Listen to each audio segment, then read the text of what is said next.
Hello, YouTube. Welcome to Dark Tower Palaver.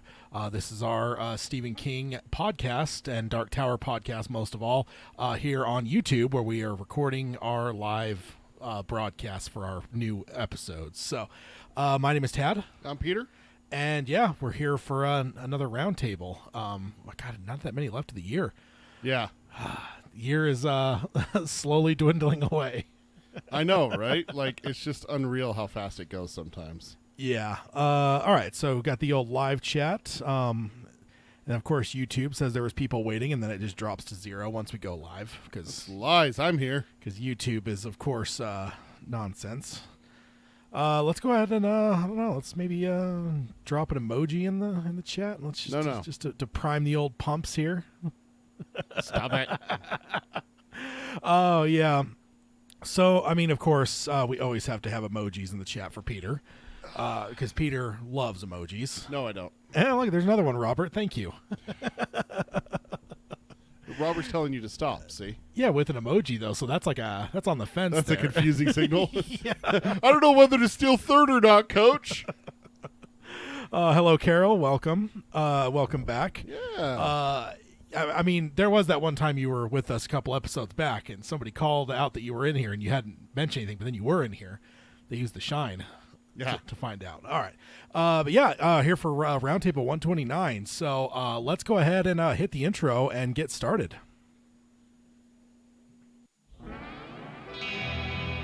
The Dark Tower by Stephen King. The man in black fled across the desert, and the gunslinger followed. Go then. There are other worlds than these. Death, but not for you, gunslinger. It's time we had our own palaver, I think, and it's going to take a while.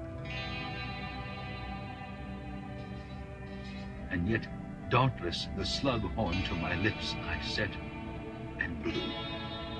Child Roland to the Dark Tower came. We are content, one from many. Let the palaver begin.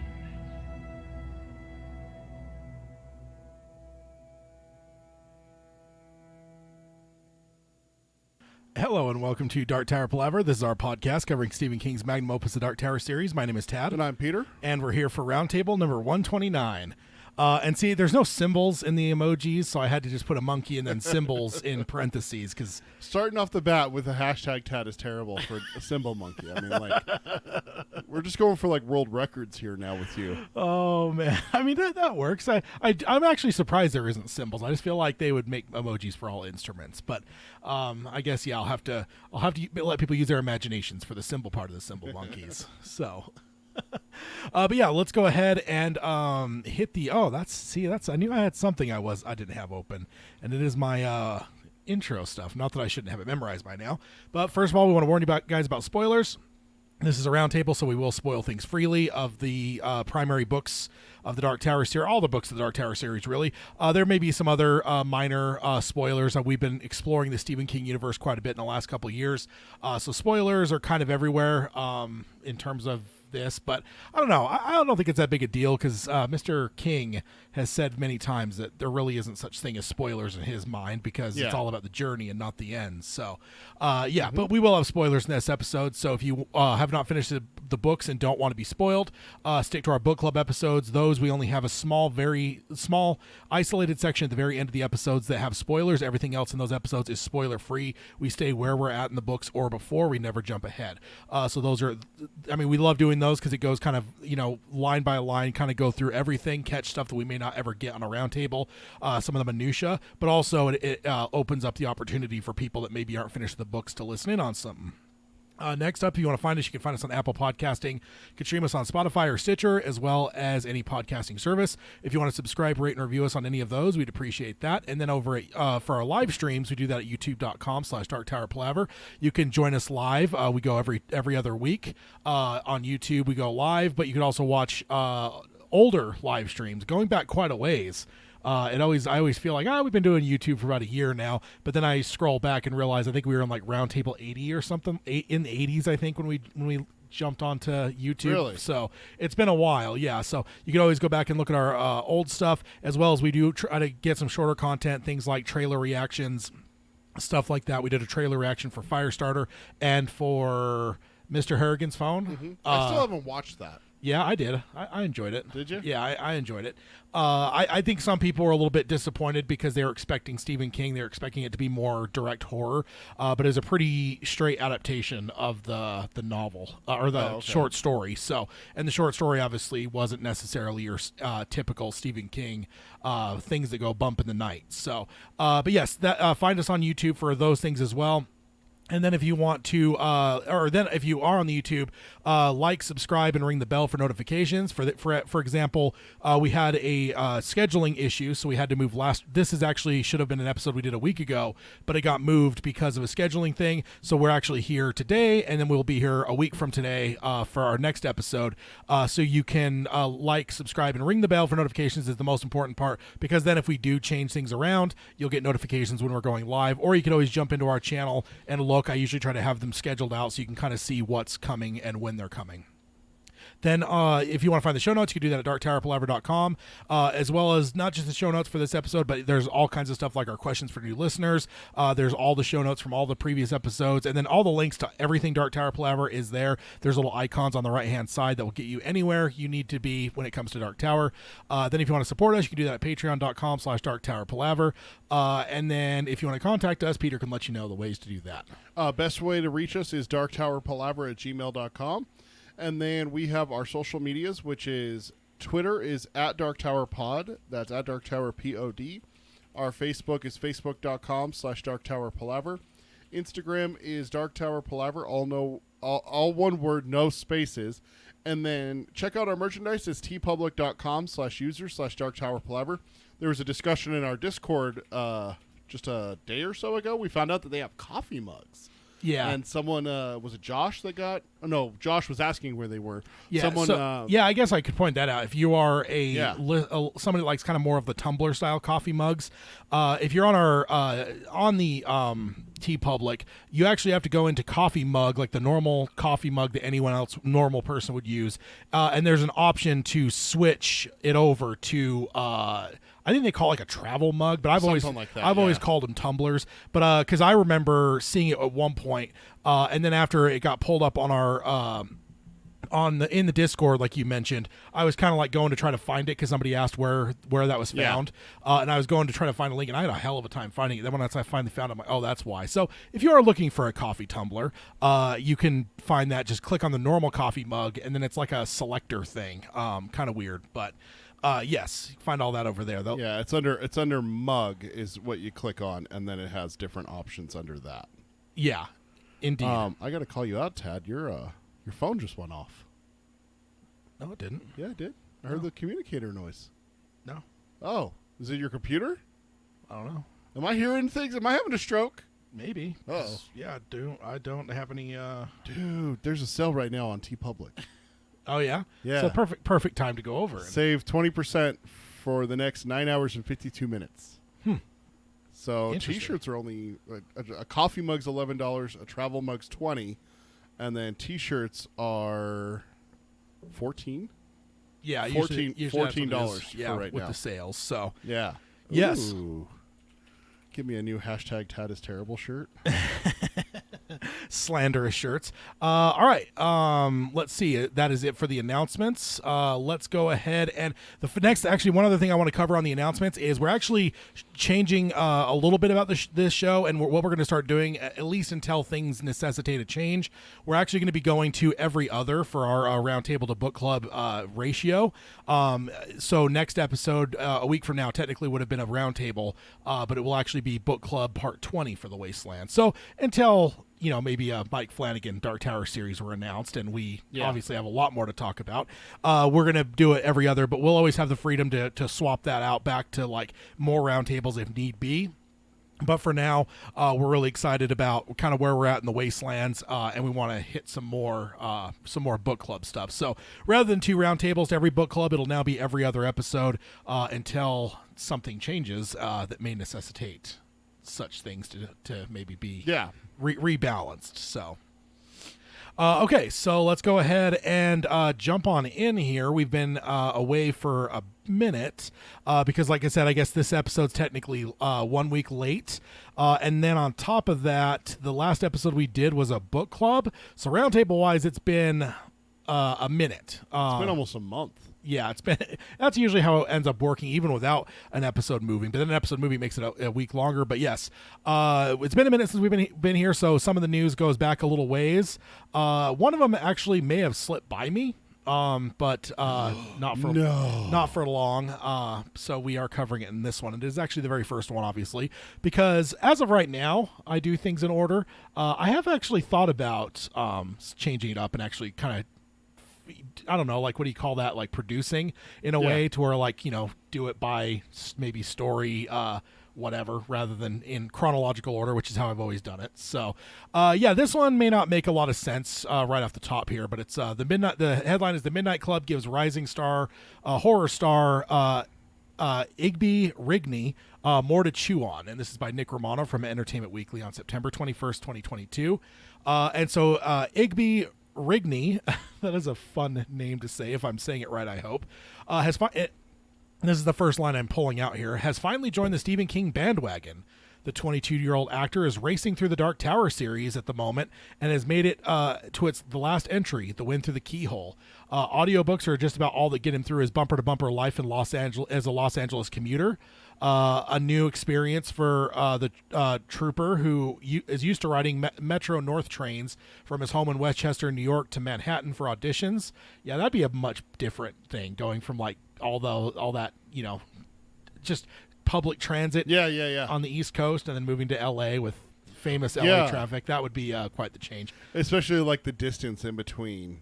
Yeah. Like everything. Okay, I'm going to go to my agent's I just spaced on like office, and it's 40 minutes away, hour and a half because of traffic. Like that's a lot different than hopping on a subway and going 2 stops down. Yeah, exactly. And here's a quote from him. He says, "I had no idea when I started this whole journey it would get to where it got."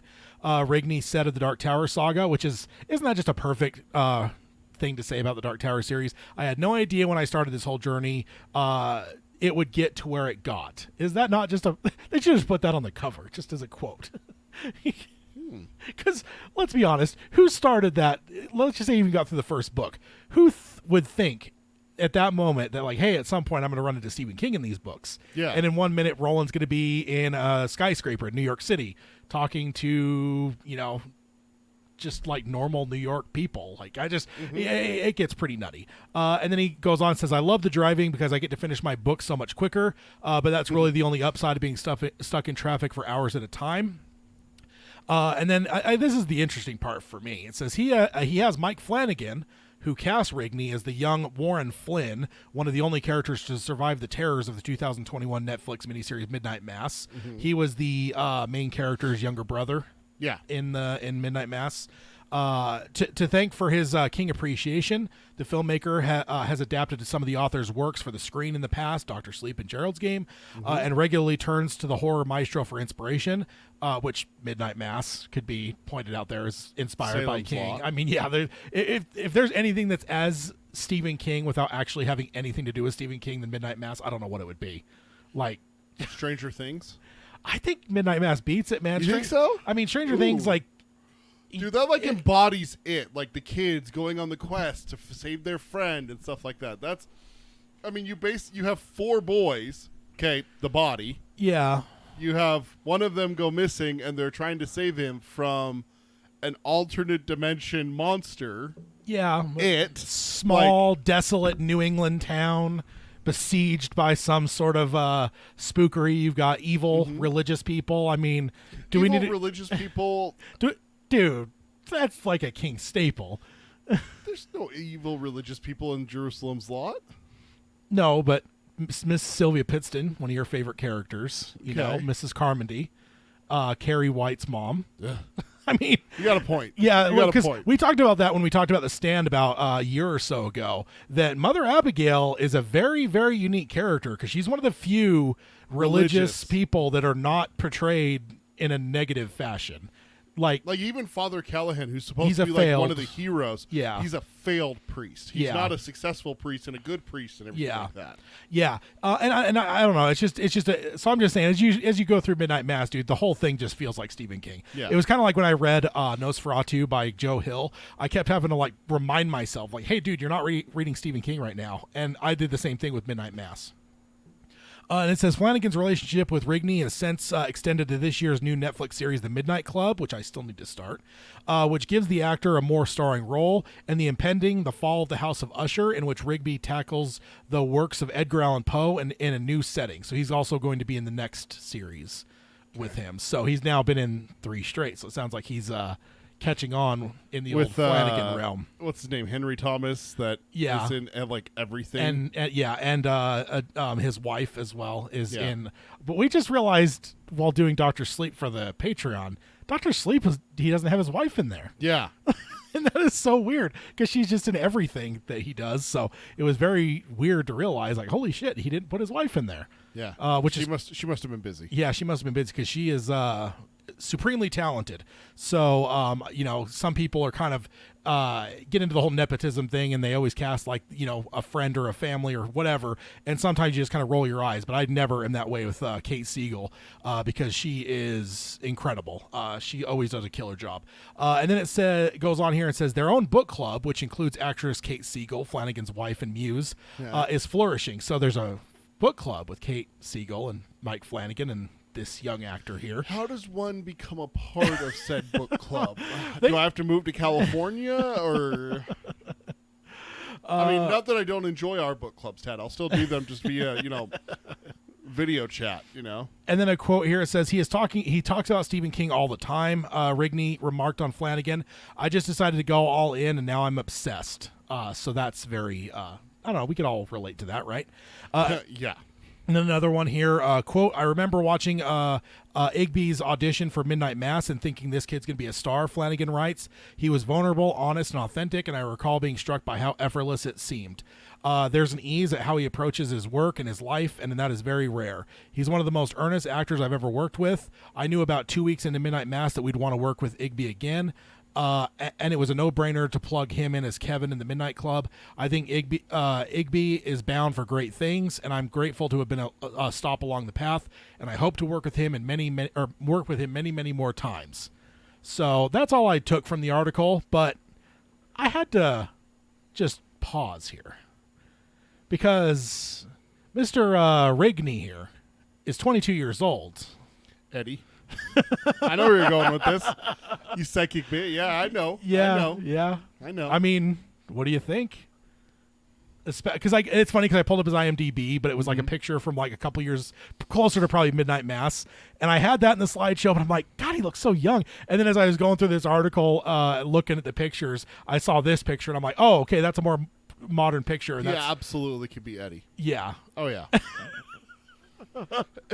Flanagan's just like, wait a couple of years, just bide my time.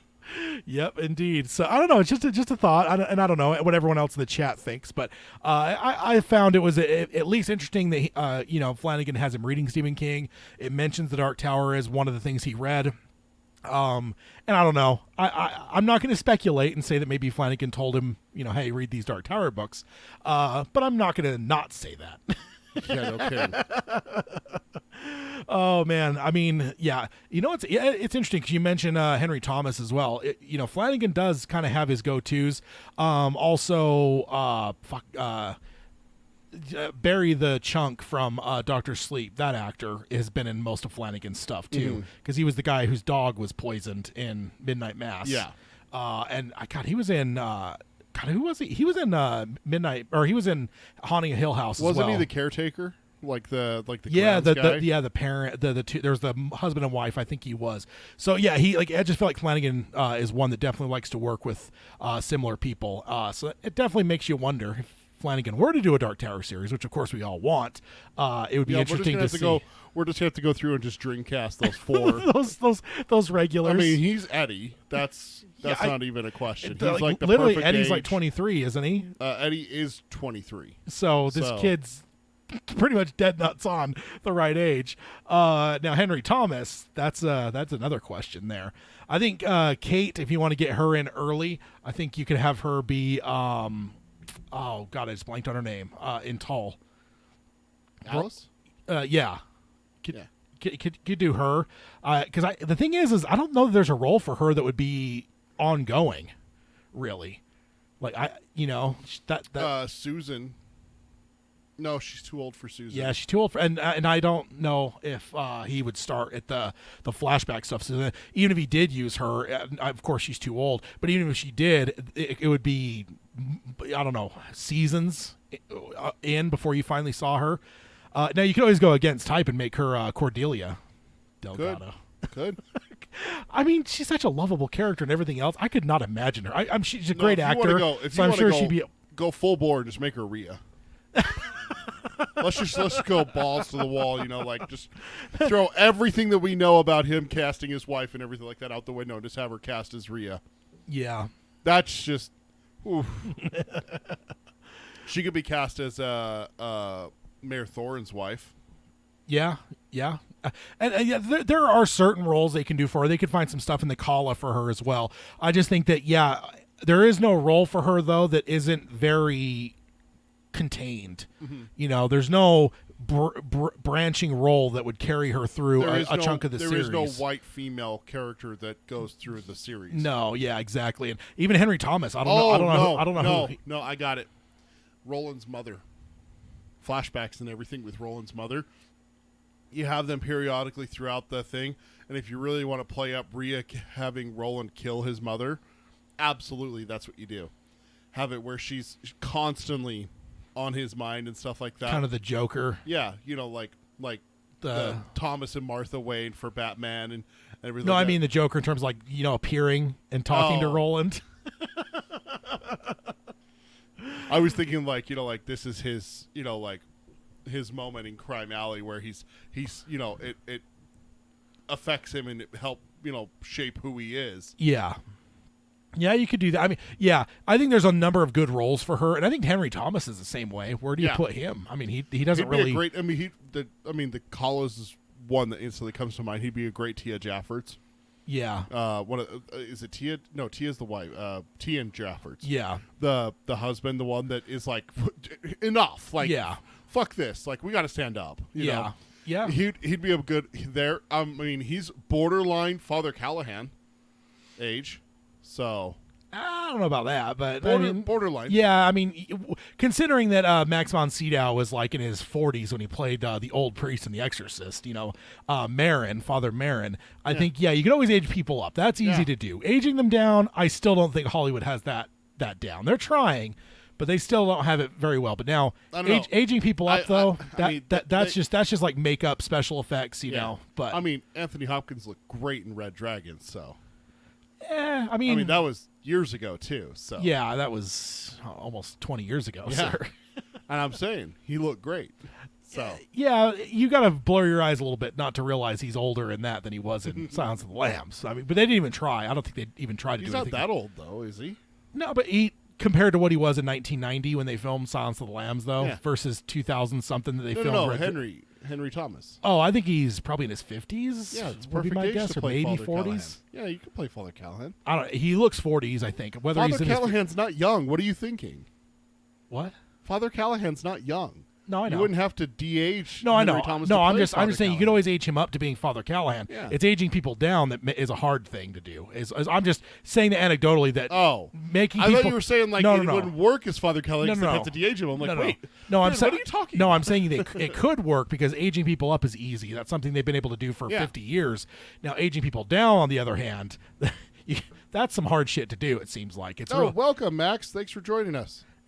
Oh yeah, welcome Max, and let's see, Carol as well. She answered back to me there. Looks like she was under the weather there. Oh no. So yeah, good to have you back. And Max, welcome. Robert. Carol says, "I'm glad to be back. I really look forward to our palavers. Nobody else gets it. I get it.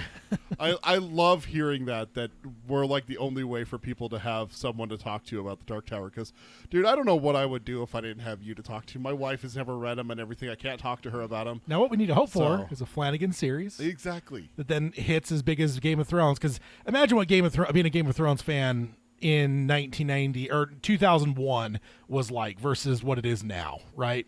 Like no one reads it. Yeah, not many people read it. Yeah. It's niche, kind of like Dark Tower. But now it's been one of the biggest shows of all time. It's now doing its second show, which is also doing it pretty well. In terms of success, in terms of viewers and stuff.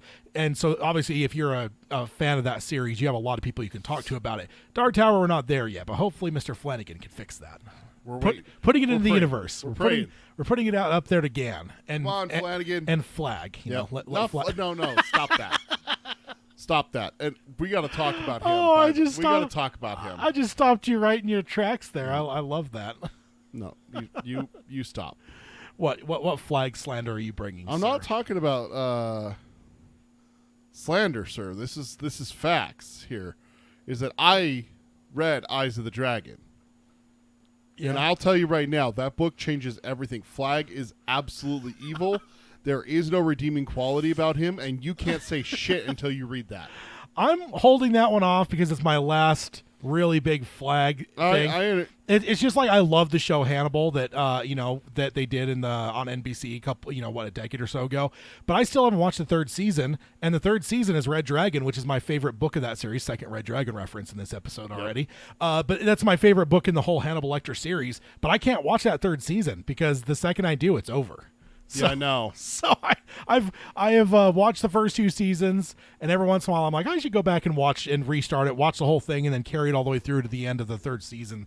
But I don't know. There's just always that. I don't know if anyone else does that, but I do sometimes, where I just like kind of know if something's my last hurrah. Now, if King were to publish another Flag book, then I'd be more than happy to dive right into Eye of the Dragon immediately, because there'd be another book to read. You cannot talk about Flag being a good guy until you read Eyes of the Dragon. It's not allowed. And anyone who's read Eyes of the Dragon and says Flag is a good guy here in the chat and everything like that, or the Discord, or pokes fun at me and everything like that, shame on you. Shame on you. That man is a monster. Oh, I mean, that's all you've been calling him that for years anyway, even without that book. You've been calling him... Eyes of the Dragon is the only thing I need to prove that he is a monster. Oh, man. Well, the next one we got here is actually one that I was going to cover last episode, but the episode was getting kind of full, so I ended up skipping it. So we'll do it in this episode. Let's go ahead and maybe if I can... Shitting? Yeah, remember I put the button on there, just so we can have some Anytime The Shining comes up, Dad gets to push a button. Yeah, indeed. And I love pushing buttons. We all know that. This headline is, Sorry, Stephen King, The Shining is your best film adaptation. And again, this isn't that I agree with it, but I think the article. It's the article. I like to look at other people's opinions. Obviously, my opinion, and I believe I've made clear, is I think The Shining is one of the greatest horror movies of all time, but it is equally one of the worst adaptations of a King novel in the Pantheon. Mm-hmm. So I think it can be both things, right? It can be a brilliant movie and a shitty adaptation, and I do think that's what it is. But let's see what... So this is from Adam Grinwald from Collider on October 2nd, 2022. And he starts off by saying, Psst, Stephen King, listen, I understand your initial animosity towards Stanley Kubrick's adaptation of your much beloved The Shining. It's personal. It's a book that means a lot to you and perhaps once meant even more. And to see someone like Kubrick take it, transfigure it, and present it as something defiantly different as what you originally intended may not be the easiest thing to digest. Take a second, though, step back and look at the film. Look as the film begins. There's a camera gliding through the Rocky Mountains, tilting dizzily as it navigates the ridges, and suddenly here's a car crawling up the serpentine path. But wait, something's not right. Something about it is off. Wendy Carlos's synth-heavy score booms ominously in a low octave that's enough to make the skin crawl. And See, that's where you should play That's it. where we It's, just- it's yeah, exactly man, what we're talking about. It's so good. One of my favorite parts of Doctor Sleep too, when they hit that almost the same region as they're driving up to the Overlook and they play that song, very reminiscent of The Shining. It says the deep tone synth is quickly accompanied by what sounds like a grotesque human voice screaming. It's one of the great opening credit sequences in any horror film, one that's able to conjure impending dread without a single line of dialogue. And from here, everything's descent into a hellish nightmare. It says kind of ironic considering the car is going upwards into the mountains. Watch with an unbiased eye, Stephen, and you'll see Kubrick's The Shining is the greatest adaptation of any of your works, period. And the competition isn't even close at all. And again, I think for him, he's not making the distinction that I make. I think he's saying it's his greatest adaptation, but I think what he's meaning is it's the greatest film that's come from one of your things. Yeah. So even though I made the distinction for myself, I do not believe he's making the same distinction. Sure. But we'll see what his argument is here, because again, I would disagree with that statement, but I don't think he's wording it the way that I would.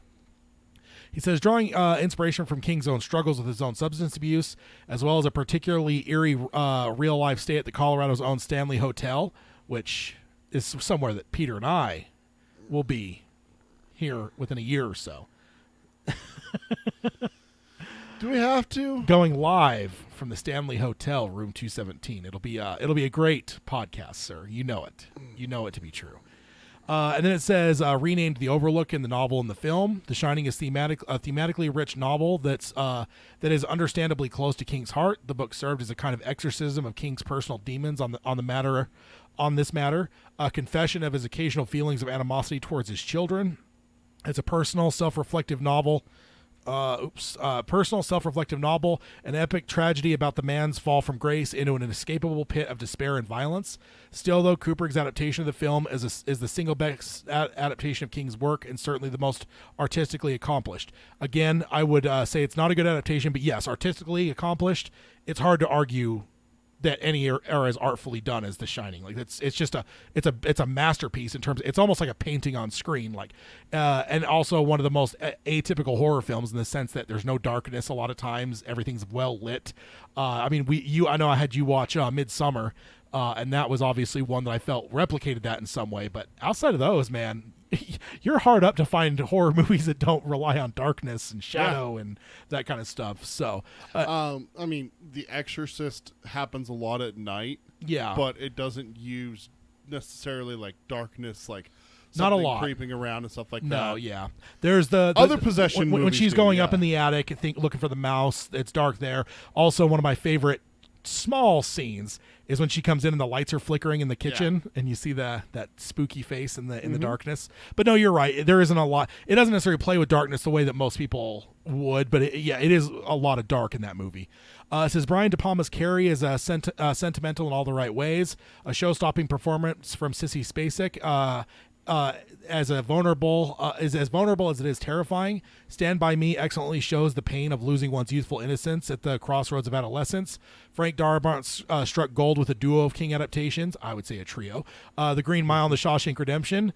Throw in Misery, The Dead Zone, and a decent handful of others. You've got a damn impressive catalog of excellent films originating from King's imagination. Regardless of what the man thinks, though, The Shining isn't only a goddamn horror masterpiece, but it's the greatest King-related film, one that's arguably far superior to the book, and that's where I would disagree heavily. Oh. Now, the rest of what he said there proves what I'm saying is he's saying it's one of the greatest films of all time, and I would agree with that. But the second part of that where he says it's better than the book, nah. The book to me, man, is it's still one of the. I know people, even King has said Pet Sematary is what he feels is his scariest book. I think it's The Shining, dude. I've read them, and every time I read The Shining, like it just gives me the fucking creeps, man. Just a few scenes. We talked about it in the Discord recently. Someone on the Patreon side is reading it for the first time, so we've kind of been going through talking about certain scenes there, and there's just some scenes of that, dude, that just. I think I get chills just thinking about them. Like it's just, and Pet Sematary is dark, certainly. Bleak, probably the bleakest Stephen King. But The Shining, that one creeped me out a lot. He says from the opening helicopter shot to the Torrance family's skyward journey, The Shining builds an unnerving, inescapable environment that the family and the audience become immersed in for the next 2 hours. When Jack finally succumbs to his madness and starts chopping down the door in a sadistic rage, it's not all that surprising, even if it's still pretty damn scary. The gruesome climax of the film is essentially spelled out from the start. From Jack's nonchalant way of telling Danny about the cannibalistic daughter party, which still always makes me laugh. The way that he talks about the daughter party, it cracks me up. To the way he shrugs off the macabre news that the last caretaker of the hotel viciously murders his wife and children. It's completely clear this guy's a bit nutty, and goddamn Jack Nicholson is absolute dynamite in the role. Watch as he cackles with a ghoulish grin, bulging his eyes and flailing his tongue like a demon. He is simultaneously terrified and terrifying. When he goes off the rails, he's an absolute presence to behold, one of cinema's greatest horror villains, and a victim to his own madness. And I don't think I disagree, and I love Jack when Jack is crazy. I think my problem is that Jack's always crazy. I think that's King's problem too, right? Yeah. Jack's never a grounded character. There is no descent into madness. The madness starts the second you see Jack. Yeah, it's Jack Nicholson, for God's sake. I mean, what is he? Name me a more iconic duo than Jack Nicholson and madness on film, sir. And Yeah, I'll wait. yeah, I don't know if there is one. I mean, except for Gary Oldman and greatness, but.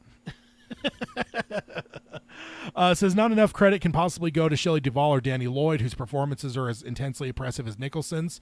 Duvall is unforgettable as the kind-hearted housewife, a confirmed ghost story and horror film addict whose willingness to protect her child trumps all else.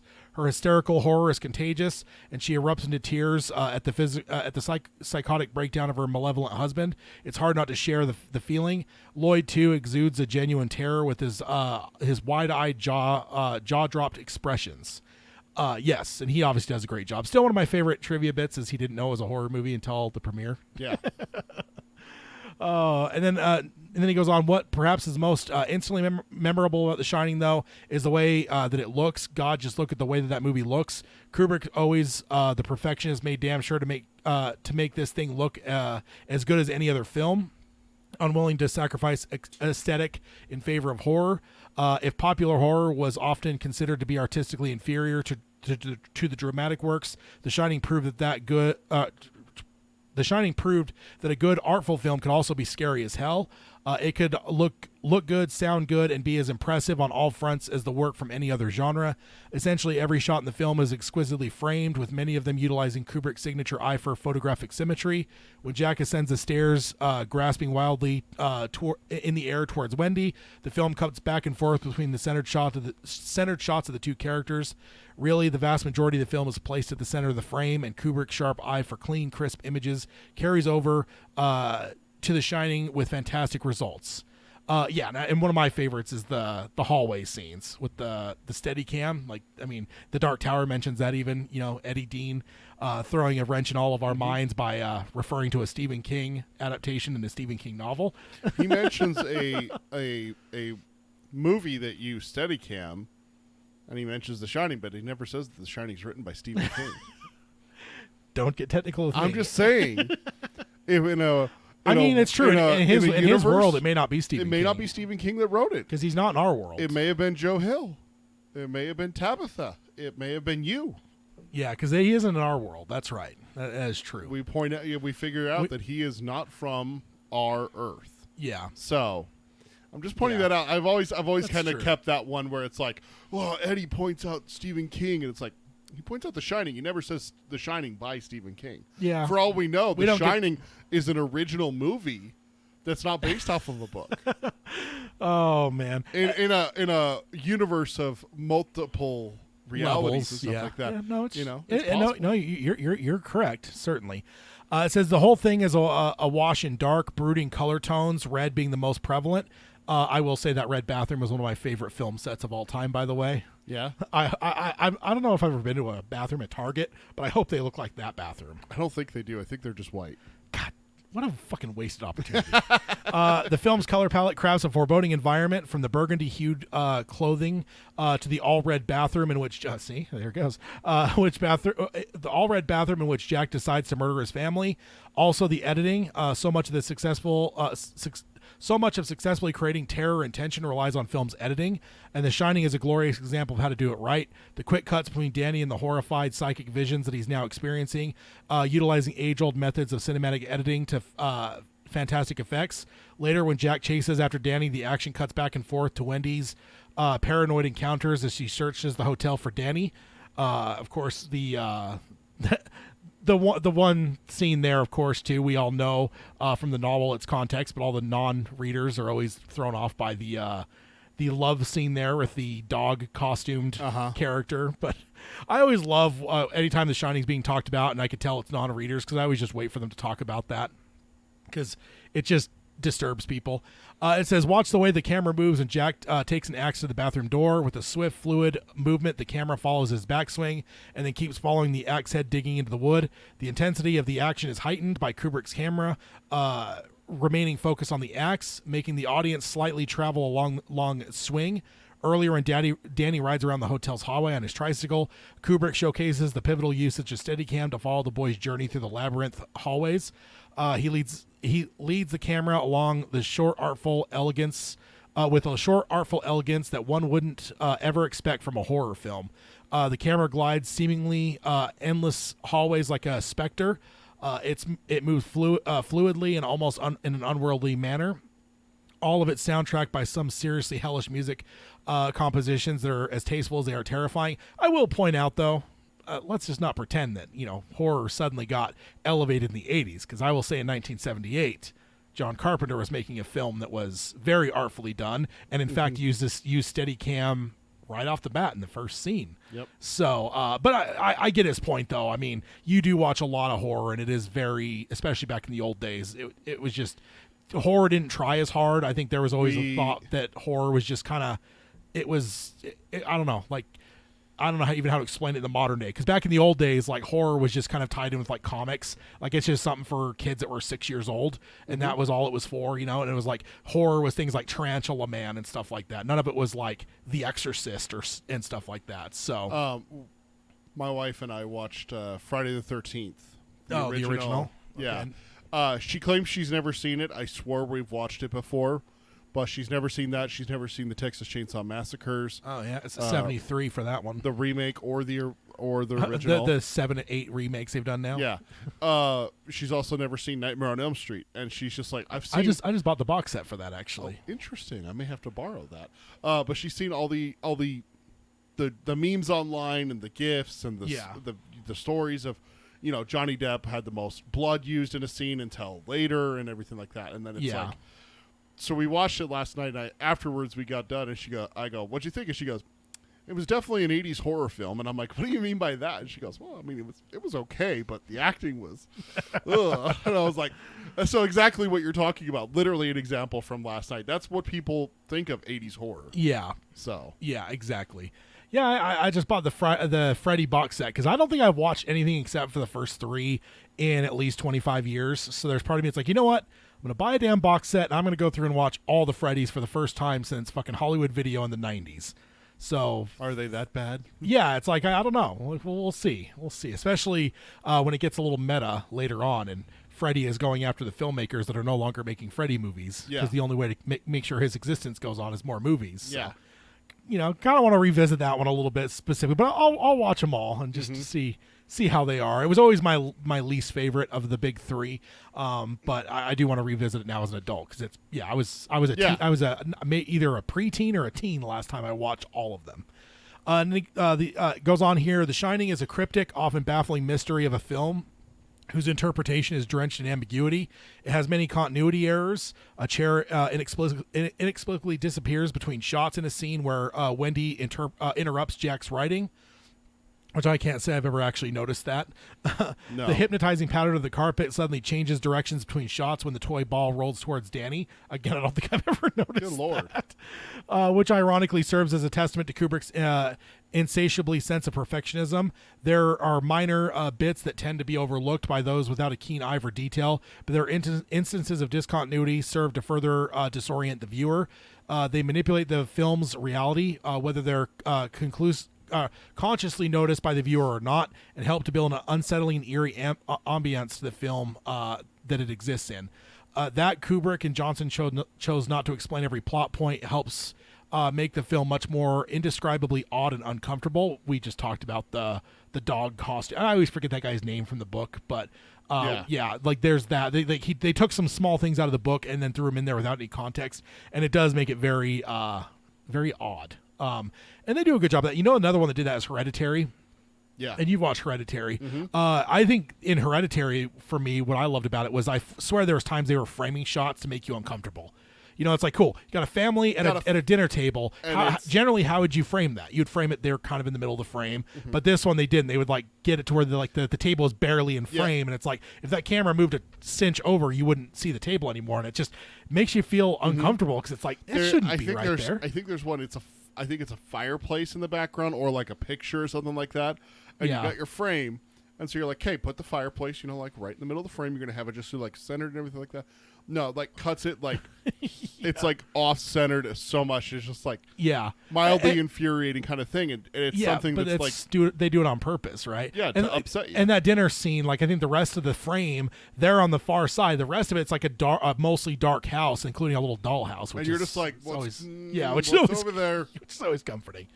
It says, did Jack abuse Danny in room 237? It's not. If not, who's the nude woman laying in the room's bathtub?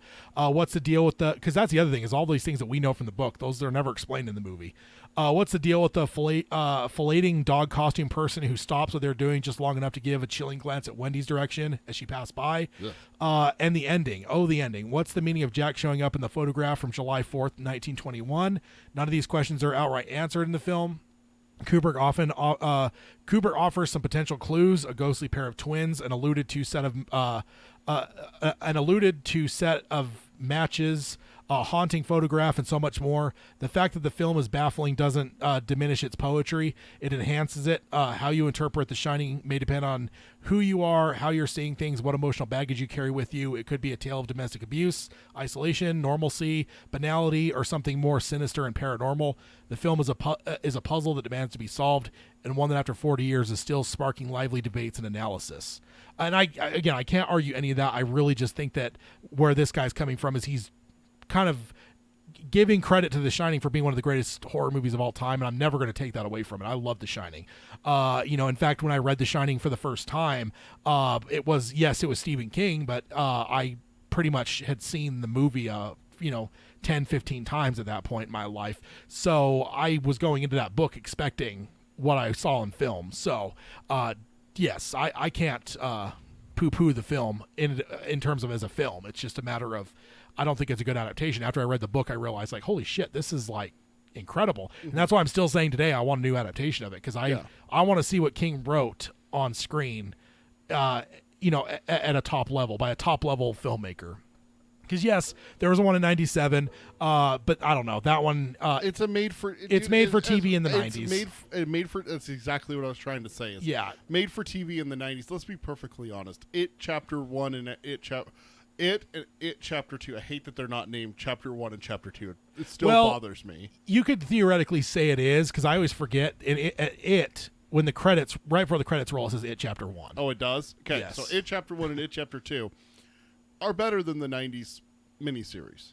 If they hadn't cast Tim Curry, how easy would it be to just throw the original not even a out question. the window? If you take Tim Curry's performance out of the 90s thing, then it's not even a question. I think it would be 99.9% would say the modern It's are better than the 90s miniseries. Yeah. That's not even a question. The only thing that makes it a question is the nostalgia of Tim Curry as Pennywise. Yeah, one of the greatest horror performances. But you've pointed this out over the last couple episodes.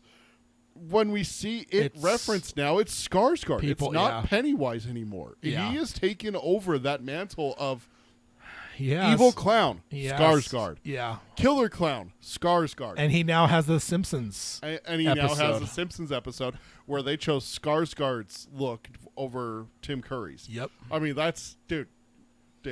Yeah, that's so it's just for me it's never fair to compare the 97, 98? 97.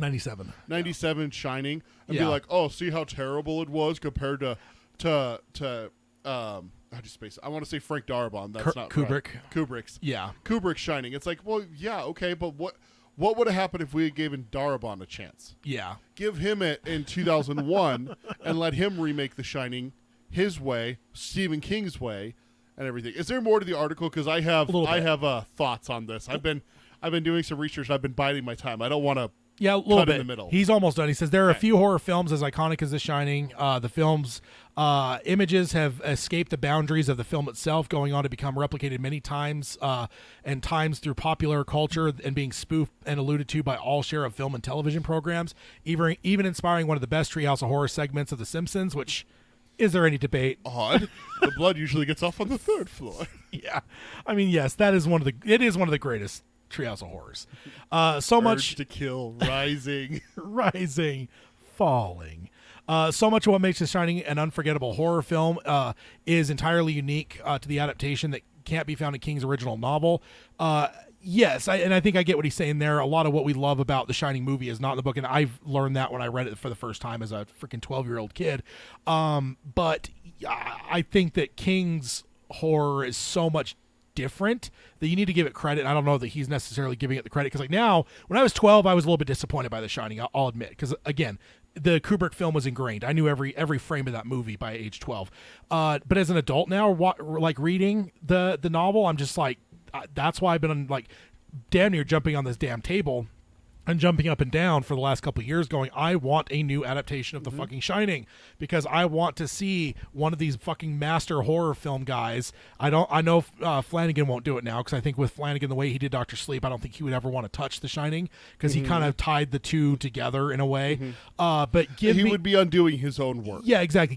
But there's a lot of masterful fucking horror dudes out there, or ladies. What's Frank up to? You know, yeah, Rose Glass that did oh god, I just blanked on the name. Saint Maud, one of the better horror movies recently. Get her to do it, dude. She did an incredible job. Give me some great horror person and let them do a new, modern adaptation. It has nothing to do with remaking Kubrick's movie. It has to do with readapting King's novel in a modern sense with a high caliber of production, and that's all I want to see. It says Jack Beaver's typewritten manuscript, the old proverb, all work and no play make Jack a dull boy, written repeatedly, which, you know what I've always thought about with that? How did they do that back then? Like, was there someone that actually had to go and type all those pages for that scene? Probably. knowing Kubrick, probably. Some poor bastard had to go through and type all, because there's like stacks of pages. And Wendy's like throws through them, so you couldn't just like put a couple type pages on top of like a blank set of she throws them around and shit. So it's like some poor bastard had to type all that. They probably had 4 or 5 people that typed out all work and no play make Jack a dull boy. God, dude, can you imagine doing 500 pages each to get that? You know. Oh my god, I couldn't imagine. Knowing Kubrick. Nowadays, you could just you could either CG it or you could use like copiers and stuff to whatever. But I mean, copiers existed back then. But they wouldn't have looked not copying. They wouldn't have looked like the typewriter pages like that, though. So yeah, I really think there was some poor bastards that had to type that shit out. Probably. It says the uncannily calm ghost twins beckoning for Danny to play with them, and Jack and Nicholson's often oft referenced "Here's Johnny" moment were all an invention of the film. Which is true going through, and yeah, some of the more iconic things are from the film. I will admit that. I remember that being the thing that really tripped me out as a kid. I was just waiting for some of those iconic things in the book, and they never showed up, and I was like, what the hell? Yeah. No topiary animals. Yeah, I mean, well, no, what he's saying is that all the shit that most people associate as iconic things are not in the novel. Vice flopped it. Yeah. He says with their adaptation, Kubrick and his co-writer Diana Johnson take a fantastic source novel and add enough of their own material to make something that transcends the influence of the novel itself. The television miniseries, while definitely more faithful to King's story, and in parentheses he did write the screenplay for that adaptation, can only pale in comparison to Kubrick's inventive interpretation. No King adaptation shows such effortless genius as The Shining. Few, if any, are as influential. The Shining may not have been faithful to King's intentions in writing the book, but if it is, it isn't fair to condemn the film as a result. Kubrick took a different interpretation of the text, trimming the fat and shifting the focus, and he consequently created one of the most original horror films of its time. Few other horror pictures can so exquisitely bridge the gap between artistic and commercial, and 4 decades later, the film's lasting influence continues to be felt. The inexplicably eerie tone of the Overlook and Jack's gradual descent into madness is mirrored in the lighthouse, and the discomforting aura of unfamiliar places and all of its hallucinatory horror can be found in Get Out, which, I remember watching Get Out and kind of having some Shining vibes as well.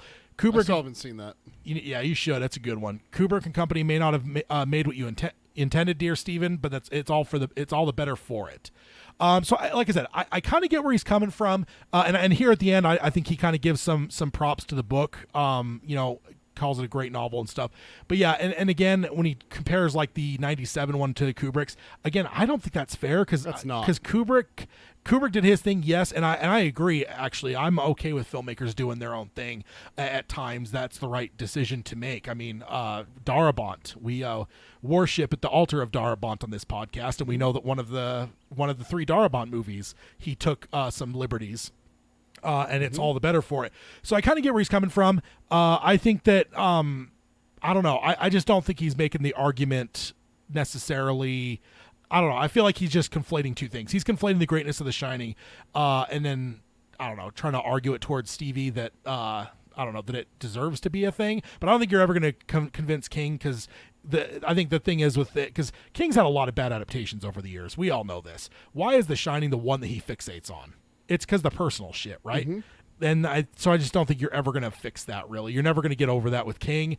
But yeah, I just wanted to bring it up because I thought it was interesting, because I don't know. I like having the other sides of the other sides of the argument. I don't want it to just be my side. I know you agree with me on this in this case, but I thought it was a good article to cover, because I'm ready to go off with it.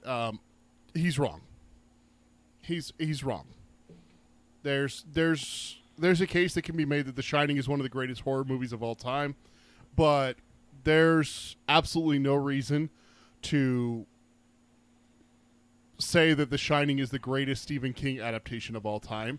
Hands down, it's not even close. There's nothing else that needs to be mentioned. It's only this movie and everything like that. I'm sorry.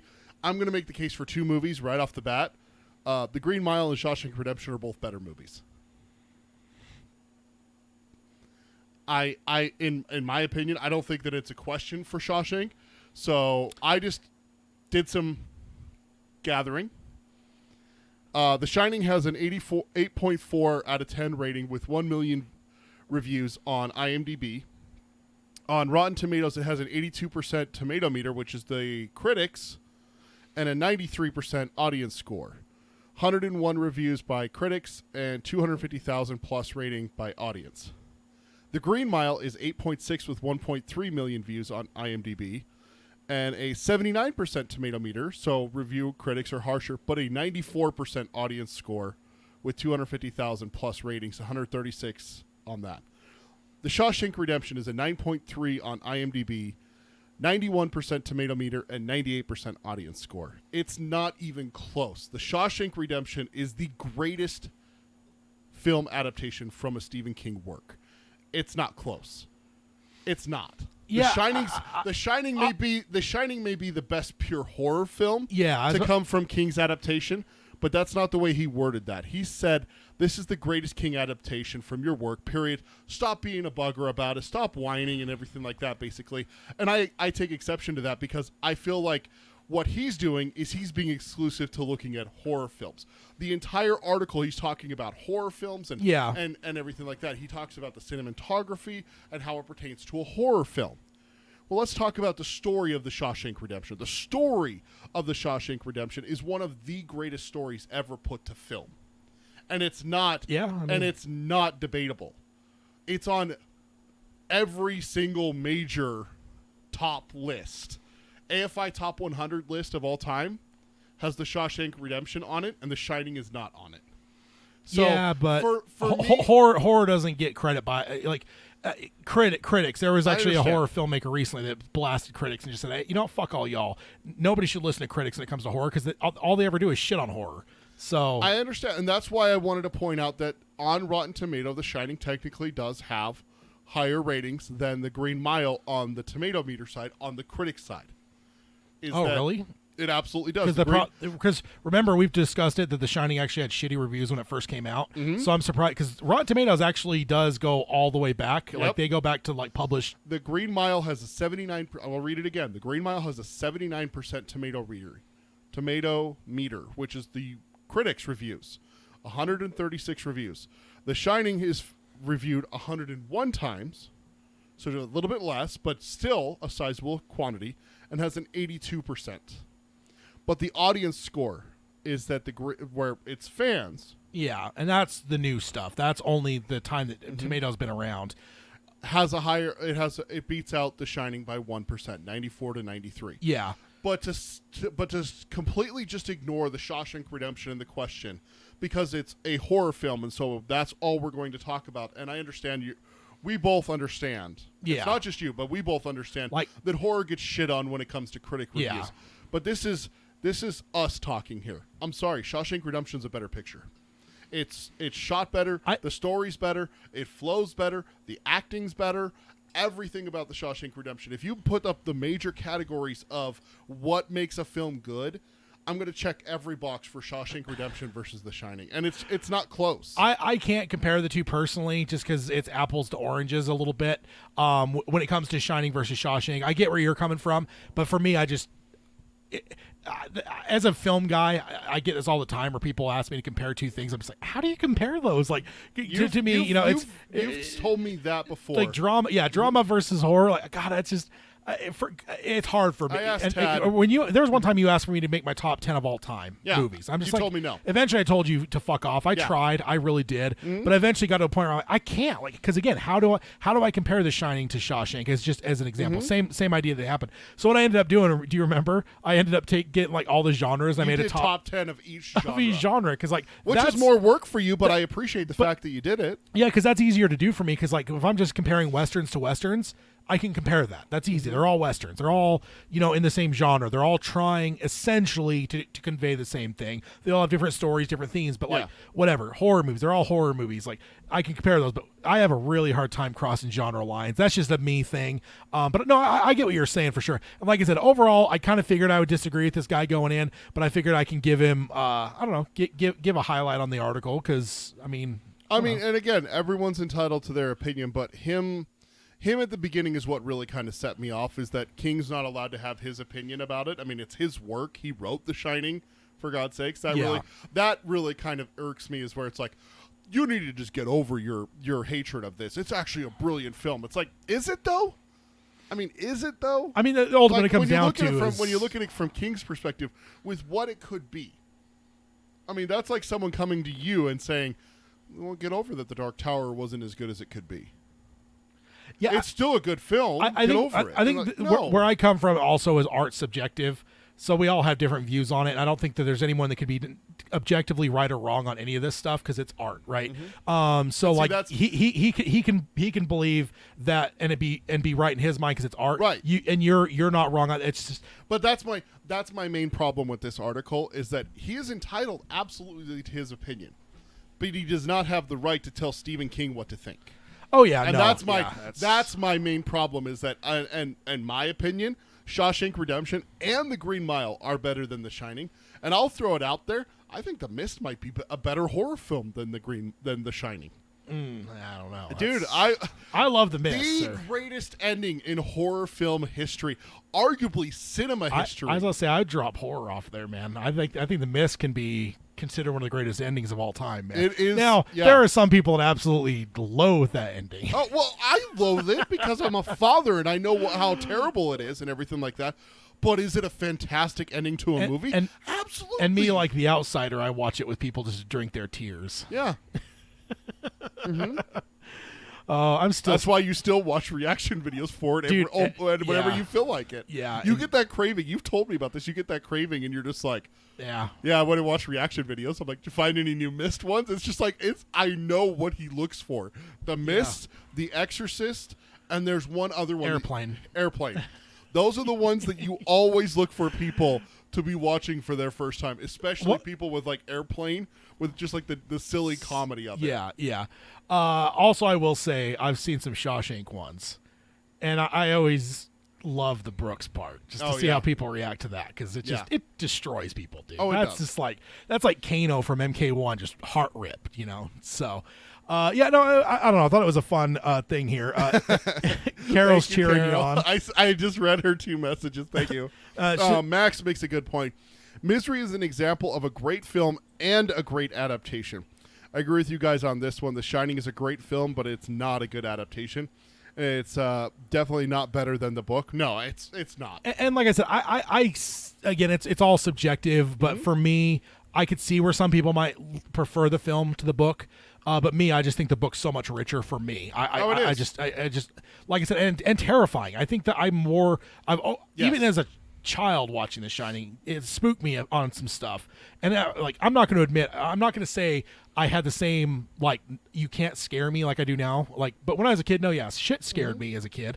Yeah. And that movie did scare me. But compared to what that book does to me to this day, even though I've read it 5 or 6 times, I'll read that book, dude. There's just certain scenes that just, dude, they get under my skin. They're just fucking. The scary part for me about The Shining, the novel is scary if I'm trapped in a hotel with Jack Nicholson. Yeah. The novel is scary because, oh my God, anyone can descend into madness. Not me, sir. You don't have to worry about me. Sir, you are already there. Stop it. When we go to the Stanley, you don't have to worry about me and a roque mallet. I am. Oh, God. What if I packed a roque mallet? Well, I'm not staying there, so. I'm telling you, it's a single room. We'll record there, but as soon as we're done recording, I'm out. I'm down the street staying at the first hotel I find. Motel 6. I don't care. I'll sleep in one that has roaches crawling across like the welcome thing before I stay at Stanley. What's going to happen is you're going to get some small little hotel that's a little ways away. You're going to get there, go unload, and you're going to pull up. There's going to be topiary animals at that. Oh God, that small hotel. Because it's just down the street from the Shining hotel. Yeah, and like because the Stanley doesn't. They're growing a hedge maze. Yes, but they don't have topiaries there. But that's how I imagine it's going to happen. You know, Tad. I'm not one that's going to tempt fate. I am not staying there. You, by all means, stay there. But I will have the car. I will have the keys. And if you're not there when I come to pick you up, sorry, dude. The ghost got you. I'm not coming in after you, dude. That's your choice. Oh, man. I'm going to have you sign a waiver and everything. Oh, I can't wait. We're going to hopefully get that date locked down before too long. But got to make sure to schedule it because those rooms lock up. That room locks up pretty quick, yeah. But Carol said, get him, Peter. Tell him what's what. Then she said, Peter is matching my energy when I'm telling my friends why they need to read the Dark Tower series and let me talk to them about it to no end. I mean, yeah, exactly. That's literally the reason why we have this podcast. And then Max says it's unraveling of Jack in the book that gets me. It's terrifying. The parts where he could still have gotten him and his family away just breaks your soul. Yeah, just everything. Just get in the car and go before the big major snowstorms lock them in. Just go. Yeah, and see that's why I want a new adaptation because I want it to be a miniseries. Not even a miniseries. Like not talking like a couple episodes. Netflix 6 episodes. Yeah, I want 8 to 10 episodes, dude. Because the great thing about The Shining to me is it is a long, drawn out isolation. And you're never going to capture that in 2 hours. And I don't remember how long the original one was, but I think it was 4 or 5 hours, something like that. Or the 97. I'll look it up. But it's not what I'm thinking. What I'm thinking is I want to see one done in the modern day for Netflix or HBO or someone that's 8 episodes, 10 episodes, 8 to 10 hours, where they are just drawing out that whole fucking thing.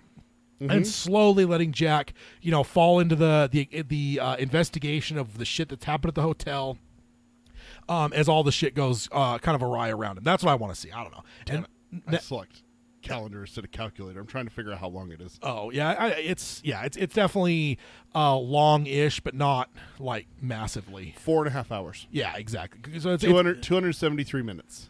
Yeah. Okay. All right, so moving on from that, then, fun little conversation. It is. It's always great to talk Shining, and let me just say this for everyone: I don't hate the movie. Oh no, I have a problem when someone. I wouldn't let you in my house if you hated the movie. Yeah. Art's subjective, but there are certain limits I have. And hating a movie like that, sir, you would not be welcome. Get out. I'll just record my part from home from now on. It'd be like if you came in like, I hate Star Wars. I'd be like, all right, sir. You are going to die. That would be like you would actually physically toss me from your house, like pick me up and like. Yeah, like the dwarf in Lord of the Rings, just toss you. Yeah, exactly. Toss me. All right, so this next one's a fun one, and this one, the headline is Stephen King hurt dogs and you'll regret it, even if it's just in a book. And the picture here is him with Saint Bernard, some beast, some monster there. Stop it. And it says, see Cujo here, Stephen King. Looks like, there's, and it's an older thing, probably went around the time Cujo This came out. Saturday, middle school, 7 p.m. Yeah, some beast there. Him talking to children. Who? Well, no, just because it's at a school, it could be for adults. Some places use their school as like That's true. like a town hall almost. And this is by Liam Kelly from the Sunday Times on October 9th, 2022, which I checked is indeed on a Sunday. Nah. I had to check. You never know. Some of these publications, it's like The Monday news comes out on Fridays. yeah, exactly. Shut up. It says dogs may be man's best friend, but they are not if history is anything to go by. Stephen King's. In his 5-decade career, the horror writer has killed off many fictional canines, from the rabid St. Bernard Cujo to Prince, the stray dog in Gerald's Game, to Mr. Chips, a poisoning victim in It. Now, however, he wants to make amends. In his latest novel, King, 75, has created a dog who is a lovable character, like Randall Flagg. Hey, stop it. No. No. Bad Ted. Fairy Tale features Radar, a German shepherd who is adopted by the protagonist Charlie. They travel together to a parallel world and fight the forces of evil. Quote, in some ways, I've been a little tough on dogs in my career, said King. I wanted to write a dog character who was really good. Radar is my apology. So that's an interesting take on there. King, and it says King, who is perhaps best known for Carrie in The Shining. Always fun. Again, I always love those. Like, see which ones they. Yeah, what do people select when they're talking about King? Yep. Was presented with the Sunday Times Award for Literary Excellence yesterday, which that's awesome. I'm sure. I don't know the history of that award, but I'm sure King deserved it. Next, addressing the Times and the Sunday Times Cheltenham Literature Festival from his home in Maine. And this is an interesting thing. King does not fly. That must be a new thing. No, I think I remember us covering that before. I've never heard that before. Yeah, in fact, he drove to Colorado. That's why. Yeah, he talked about this.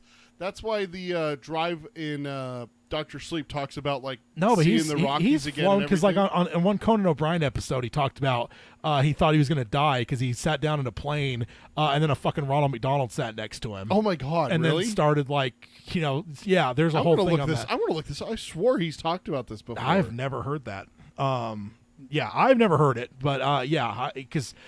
I mean, yes, I know he's drove but there's some of the stuff some of the driving early on I just associated to he probably wasn't as wealthy early on. According to this, he started at. Oh wait, no, that's the website. Never mind. Yeah, I don't know. It says the author said it was a brave writer who annoyed animal lovers. One of the most notorious episodes was when a dog was killed in his 1979 novel The Dead Zone, which is probably the worst dog incident that I could think of. In the book, a traveling Bible salesman, Greg Stilson, played by Martin Sheen in the film adaptation, kicks a dog to death for snarling at him. And yeah, that's pretty early on too. King received thousands of letters complaining about the scene, even though many of his human characters meet grisly ends without an uproar. Quote, people wrote, "How could you do that to the poor harmless dog?" King said. There are people who died horrible deaths and they're dismembered, but oh my God, don't hurt the dog. Which I could just hear King saying that.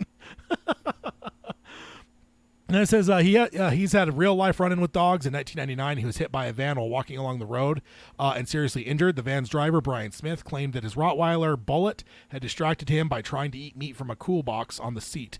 King's own corgi, Molly, King owns a corgi named Molly with his wife, Tabitha. Perhaps unsurprisingly, the dog also goes by the name The Thing of Evil. So, yes.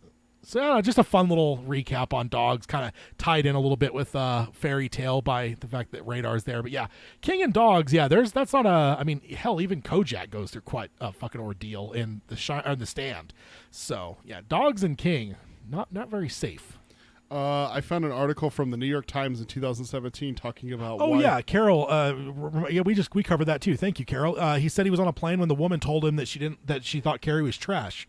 Remember, he was on a plane and he saw the lady reading it. So, what'd you think? And then there was that whole weird thing where some blogger would realize that was his mom. And the whole thing. But yeah, so he does fly. So maybe in his older age he decided to stop flying. But this New York Times article came out in 2017, so it's really funny because it's like the author Stephen King has several projects out this month. Mr. Mercedes, a television series based on Mr. King's first hard-boiled detective novel. It, a film adaptation, was 1986 bestseller, and The Dark Tower, currently in theaters. So it's just like interesting to see that. He says, quote, I travel by plane when I have to. I travel by car when I possibly can. The difference is if your car breaks down, you pull over in the breakdown lane. If you're at 40,000 feet and your plane has trouble, you die.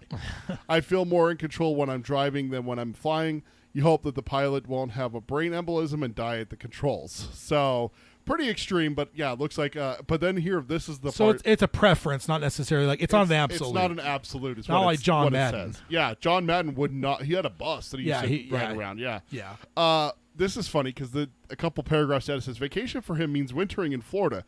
His wife flies, but he drives. Quote, it's so much easier now because you have Siri to guide you along the way, and if traffic gets horrible along the turnpike or something, she'll take you around by back ways, and usually there are no hillbillies that are going to eat human flesh. I'm not hard to please.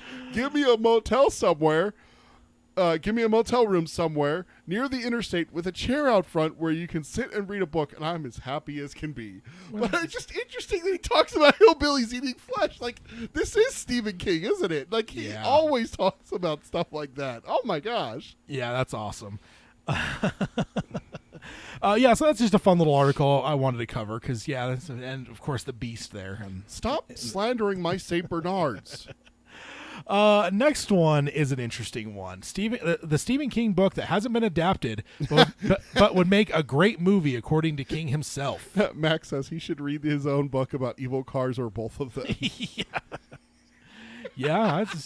I'd stay off the road if it were me. Or watch his movie about evil cars. Yeah, exactly. Or the truck with the Green Goblin face. Yeah, I'm surprised you didn't come to the defense of Maximum Overdrive and say that was the best King film. Well, that's not an adaptation. I know it's not an adaptation, but it's the King film. So it's a great one, dude. I love it. I do. This is by Eric Eisenberg from Cinema Blend on October 11th, 2022.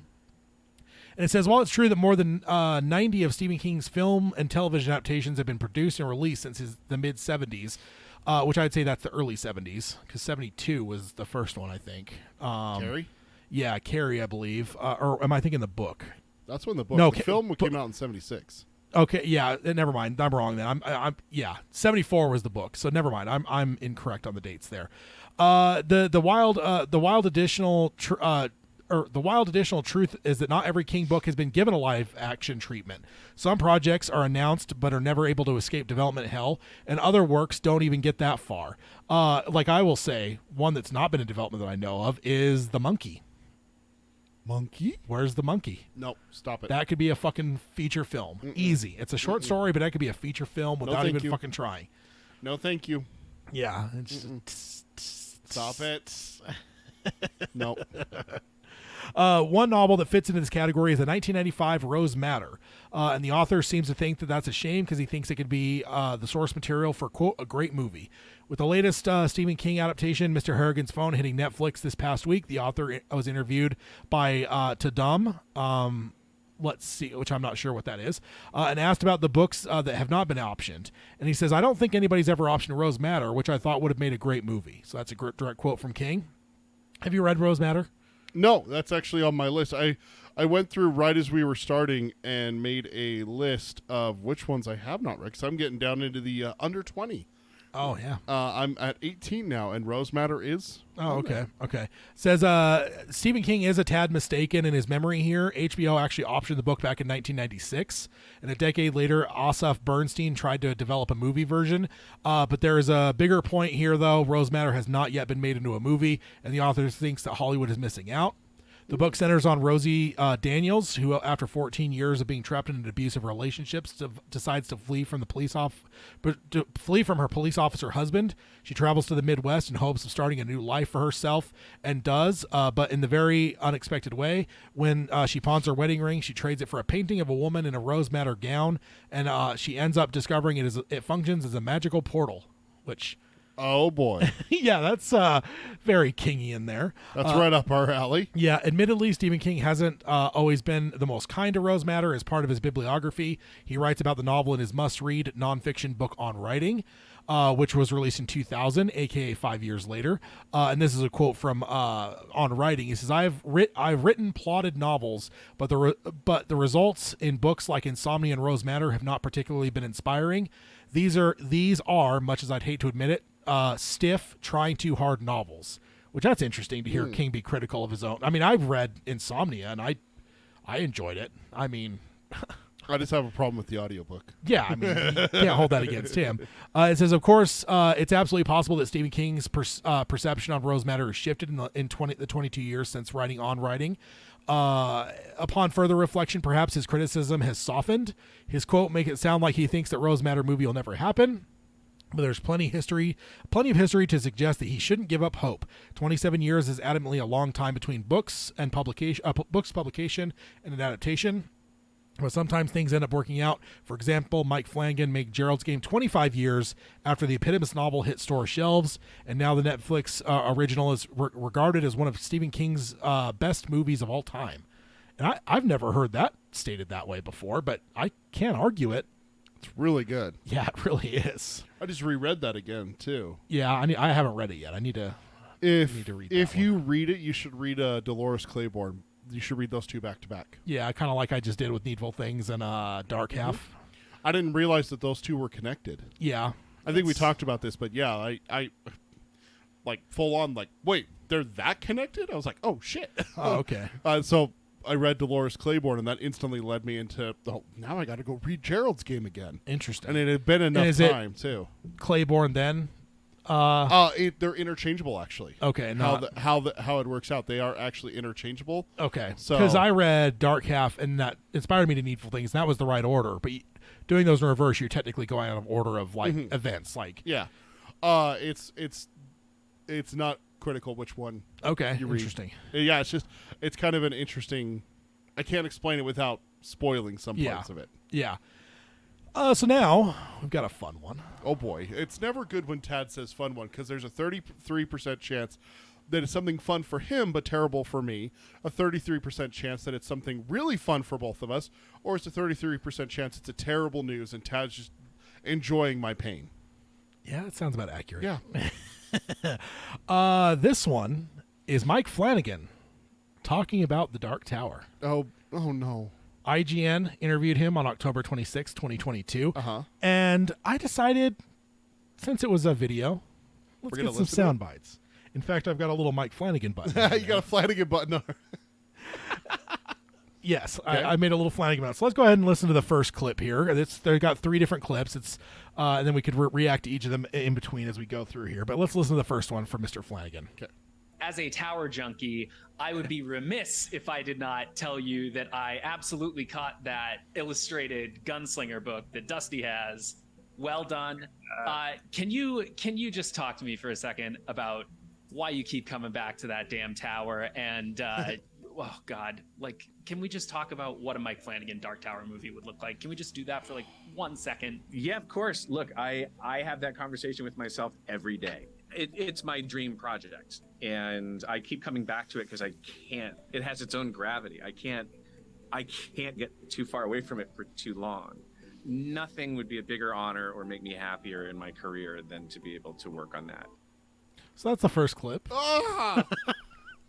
Peter's reacting in a very visible If way. you're on the audio podcast, you are missing out because I'm like clutching my face. Eyes went wide, and I'm almost drooling at the thought of a Flanagan Dark Tower movie. Like, oh please. Yeah. So that's the first part. I don't know if there's any reactions necessarily beyond your initial things. So let's go ahead and jump into number 2 here. What it would look like the books. You know, I mean, the thing for me is, and no disrespect to the film or other people's approaches with adaptation, but you hear the stories of like, when I saw the movie, it's like they're starting at this whole other place. You know, it's like I wanted it would be a black screen and the words the man in black fled across the desert and the gunslinger followed, would come up on silence and you'd hear the wind, and we'd gradually fade up to this Lawrence of Arabia-esque landscape with a silhouette in the distance just making his way across the hard pan, and we would build it out from there in order to the end. And it would just be a question of taking the more fantastic elements that might be harder to connect to, especially, you know, where it gets pretty meta at midpoint, and grounding it, just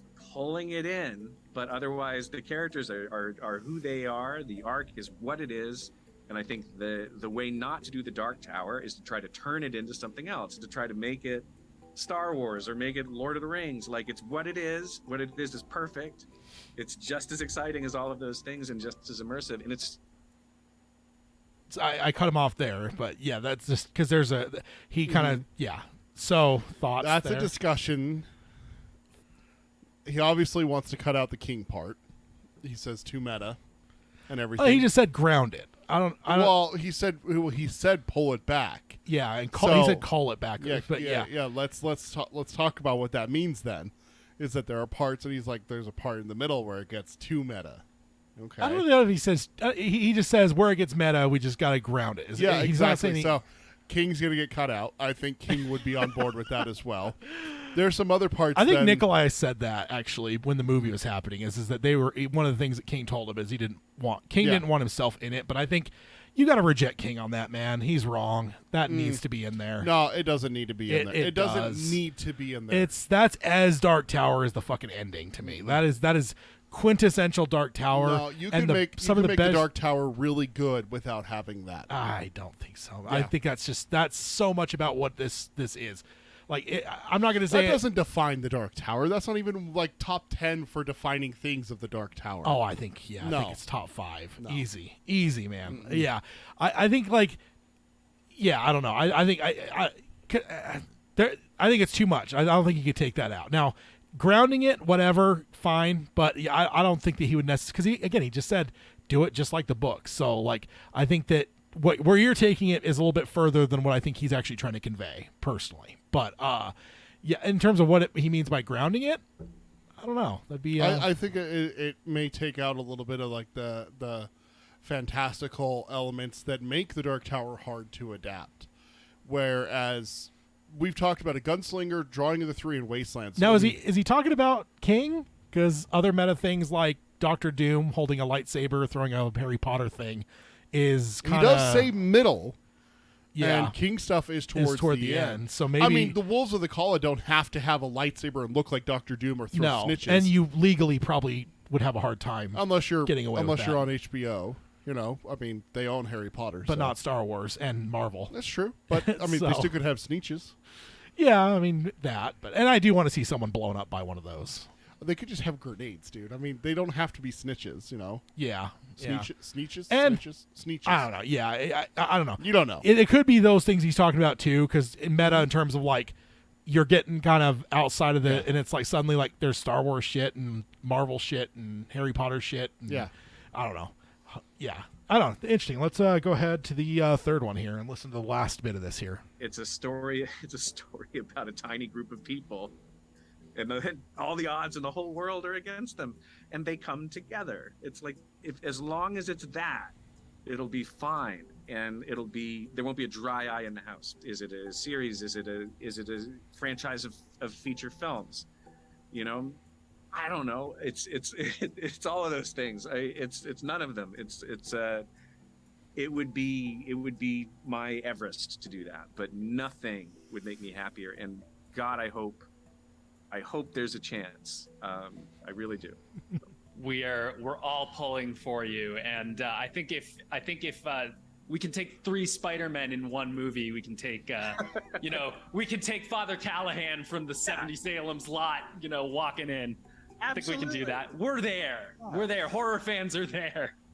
Yes, us Dark Tower fans, outside of horror fans, are also there. As I threw in the chat there, the hashtag Flanagan Dark Tower. Let's throw that hashtag around there. Let's see. Max says, "Wish I could send the Everybody stay the F calm gift from Michael Scott. Michael Scott, yeah. And then Robert says Flanagan's Dark Tower is inevitable. It's just a matter of when it will happen. Yeah, I hope so. I'm not saying it's inevitable because that tells me that it's going to happen, and I can't get my hopes up that much. I can't. Robert has a good one. You could argue that in court the flying orb could be from Phantasm. Now, dude, the Phantasm orbs, that would be fucking dope. I don't know what that is. Really? I've never had you watch Phantasm. Jesus No, you Christ. never had me watch Phantasm. I don't even know if I own Phantasm, actually. I think every time I went to buy it, there was like a new version like on the horizon, so I've always just pushed it off and stuff. Yeah, it's a good one. It's a good horror movie. Yeah, but that's a little update from Mr. Flanagan being interviewed and talking kind of extensively. I mean, it's a 3-minute clip, but talking about the Dark Tower and kind of what it would look like under him. One thing I found interesting too, I don't think he's being disrespectful, but do you notice that I feel like he threw Mazzaras in with the movie in terms of like the things he disagrees. Yeah. He's like other people's interpretation. He's like, no, I've just started at the beginning, and like I can't disagree, man. Like I know everyone got really hyped and with the Mazzara stuff, but there was always a small part of me that was kind of apprehensive because I don't know. Carol says Amazon only owns the pilot episode they didn't use, right? They don't own any other rights. A good Netflix series, anybody? I don't think they own any rights at all. They just own the pilot because they paid for that to be shot. Yeah, so. I don't think they own the rights to the Dark Tower or anything like that. No. Because that's why it was shopped around afterwards. Because at that point, someone could have bought that pilot and then made the series. Yeah, no, it's free and clear to go, man. And with all the things that have been coming out recently, in the last 5 years or so. I mean, you got a Dune movie that's been incredible. There's been some of these things like Witcher and is it Sandman. There's like all these series recently that have been coming Wheel out. of Time, Lord of the Rings got a new series. Yeah, we have a second Game of Thrones. Like you mentioned it earlier, House of Dragons and everything. Yeah. Dude, the time is now. Yeah, like it's ready. We're ready for the Dark Tower. Yeah, indeed. We are for sure. Yes, I mean I'm ready for it. Give me however many seasons Flanagan wants. If he says he could do it in 3 or 4 seasons, I disagree. That would be long enough. But you know what? If he has that worked out, I'm all for it. I'll trust. I want Flanagan for him to do his Everest. I want him to complete the climb, not get halfway there. That's my only caveat. Yeah. Baraki says, so long as they don't shy away from showing the hard things in the books, I'm in. Susan at Reap, Roland's mother, etc. Yeah, I don't think you could remove those things. No. I think that you can't candy coat this series. No. This series is going to be tough. Flanagan has had some... And he mentioned there'd be no dry eyes. Yeah. So I think that where do you think the tears are? Susan, Eddie, Oy, Jake. Suzanne, Jake. How many times that kid died? Too soon. I mean, even Susanna leaving would still, if that's shot right and done right, that's heartbreaking. Oh yeah. Yeah. Dude, what if you even showed Roland shedding tears? Oh yeah. Like that, would that not just destroy audiences? Oh, yeah, that'd be great. So yes, Flanagan's Dark Tower. That's the thing that get a lot of people. My wife is one of them. It's not necessarily, oh, this character died. It's, oh my God, that character who's so strong and so uplifting and so wholesome, and I love them. And oh my God, they're crying now. I'm gonna cry. That kind of thing. Yeah, that's what gets my wife and myself as well. Yeah, it's when those ones. Well, it's the reason that Old Yeller's sad, but Where the Red Fern Grows is worse. Yes. Because it's not just a dog dying. It's the dog dying with the other dog. Getting sad and just wasting away. Yeah. Like looking over for his little buddy. Like, where'd he go? Why isn't he here anymore? And it's a girl and a boy, thank you. I haven't watched that since I was like 5, dude. I watched that once. I'm like, nope, never again. Yeah. Let's see. Anything else I missed in the chat here? Baraki says you set it up with the dream at the Oracle, but then when it actually happens, it would be such a callback and devastating. Carol says Susanna getting hit in the head as a child with the brick, adult Susan getting pushed in front of the train, anger and tears. Oh yeah, in terms of other spots for tears, that some of those would be pretty tough to watch for sure. Watching a child get bricked is not on my list of things I want to see. Max, tears at Shimi, unlimited tears. Oh, Shimi. Yeah, that last bit when you realize that Shimi's there. Mm-hmm. at the Algacinto. reunion and whatnot with him. Yeah, Roland slaughtering the town, self-defense, of course. It is self-defense. Oh, That absolutely is self-defense because see, he's the hero of the story. He Flag, the hero that comes and raises people No. from the dead and No. moves on, leaving the town better. He's the one that sets them after him. He started, dude. He started a lynch mob. That's just your opinion, man. No, that's a fact. He started a freaking lynch mob. I would say Sylvia Pittston started it. And who gave her that idea? I don't think that in King's universe is there crazy religious people that need people give them ideas, or do they just come up with heinous shit on their own? Was she a crazy religious person? Yeah, dude, she's a Was fanatic. Yeah, Was she? Oh yeah. I don't think that they said anything about before, but once he came, all of a sudden she went crazy. So he raises someone from the dead and drives her crazy. Someone talked shit about her, said that she spit poison. Was it Allie? That said that somebody talked shit on her because it's like I don't go to that place. She's a poison woman. There's some phrasing that's given that she's not a good See, that's just slander. person. That's slander. No. She was a perfectly upright preacher woman, and then Flag came in and destroyed her. Yeah, I don't know about that, sir. I don't know about that. Let's see. Okay, Impregnated her with a demon. this next one is fun, and this is really fun. I don't like when you say that.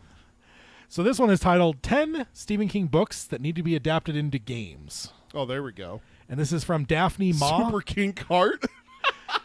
If you're on the audio, I'm going to describe. We do this have to for talk you. about this. Yes, we do have This is go ahead and read the who it's by. So this then is we'll from talk about it. this is from Daphne Ma from Gamer Rant on November 6, 2022. And I will say this is not from the article. The article didn't have a picture. It either had a video or it had some weird thing. So I actually just Googled like Stephen King games to see what I could find, and this is Okay. one of the things I found. This is one of the greatest things ever. So it's Mario Kart 64. No, Super Mario. Super Mario from Super Super- Mario from Super NES. Nintendo. Oh yeah, it says Super Nintendo right there.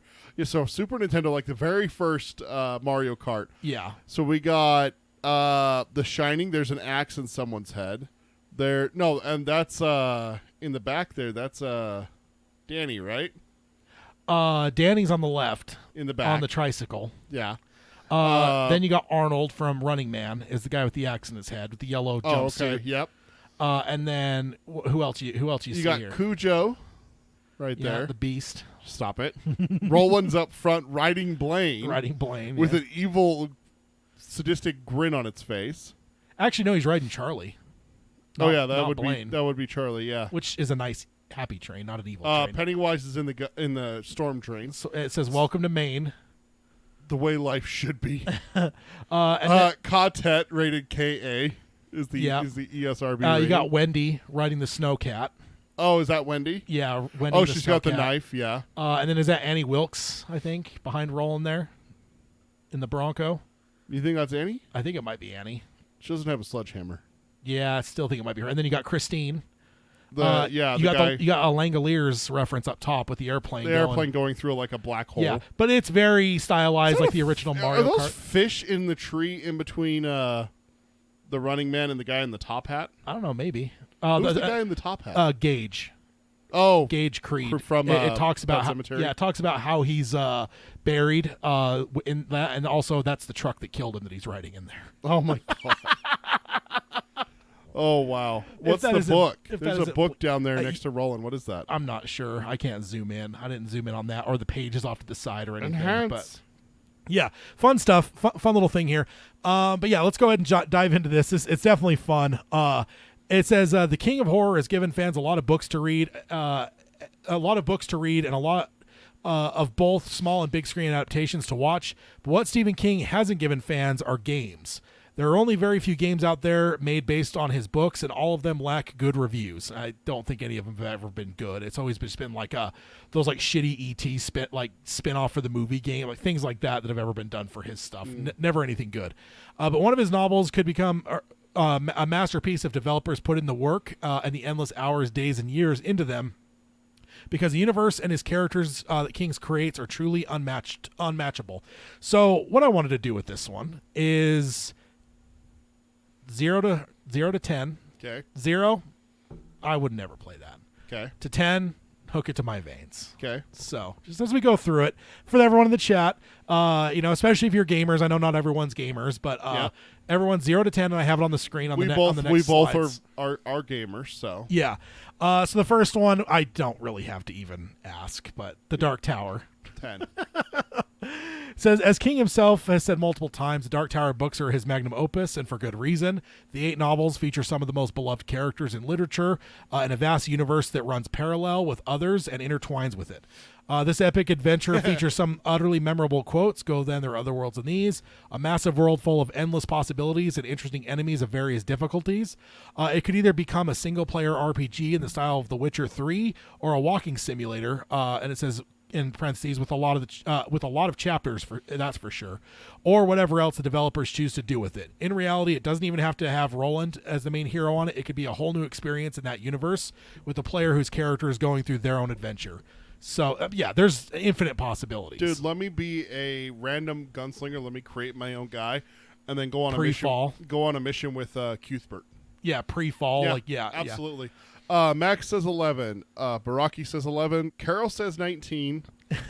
So I think Carol wins that one. That's absolutely the correct answer there. What kind of game would you want it to be if it came down to asking you?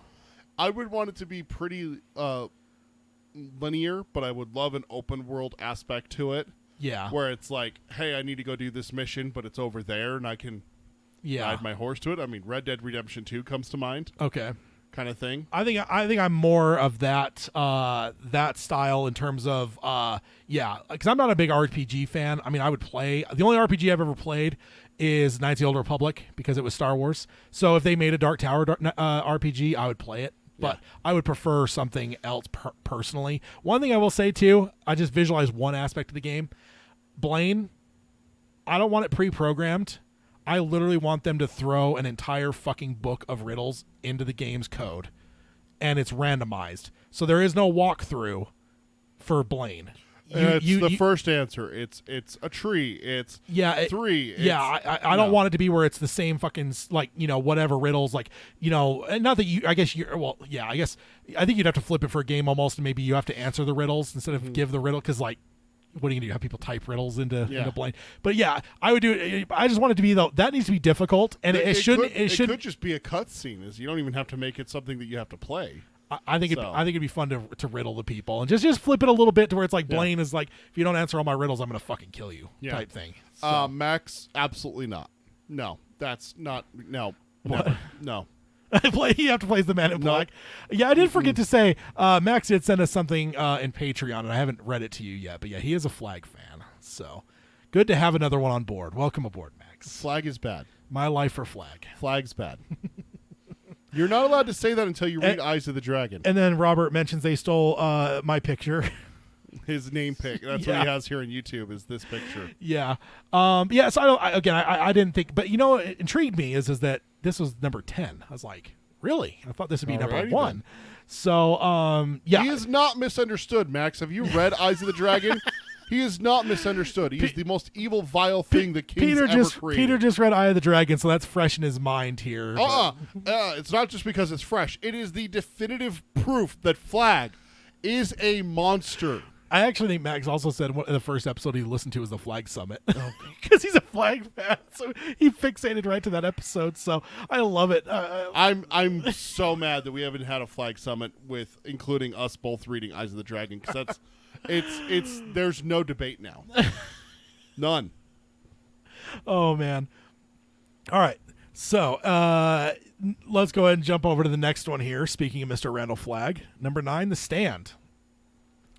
It says, even though there have been some miniseries adaptations of the story, nothing can truly capture the world The Stand creates in such a short time. And while that might be true for a lot of books, with this superbly beloved novel that constantly ranks among Stephen King's fans' favorites, everyone's made clear that they want more of this.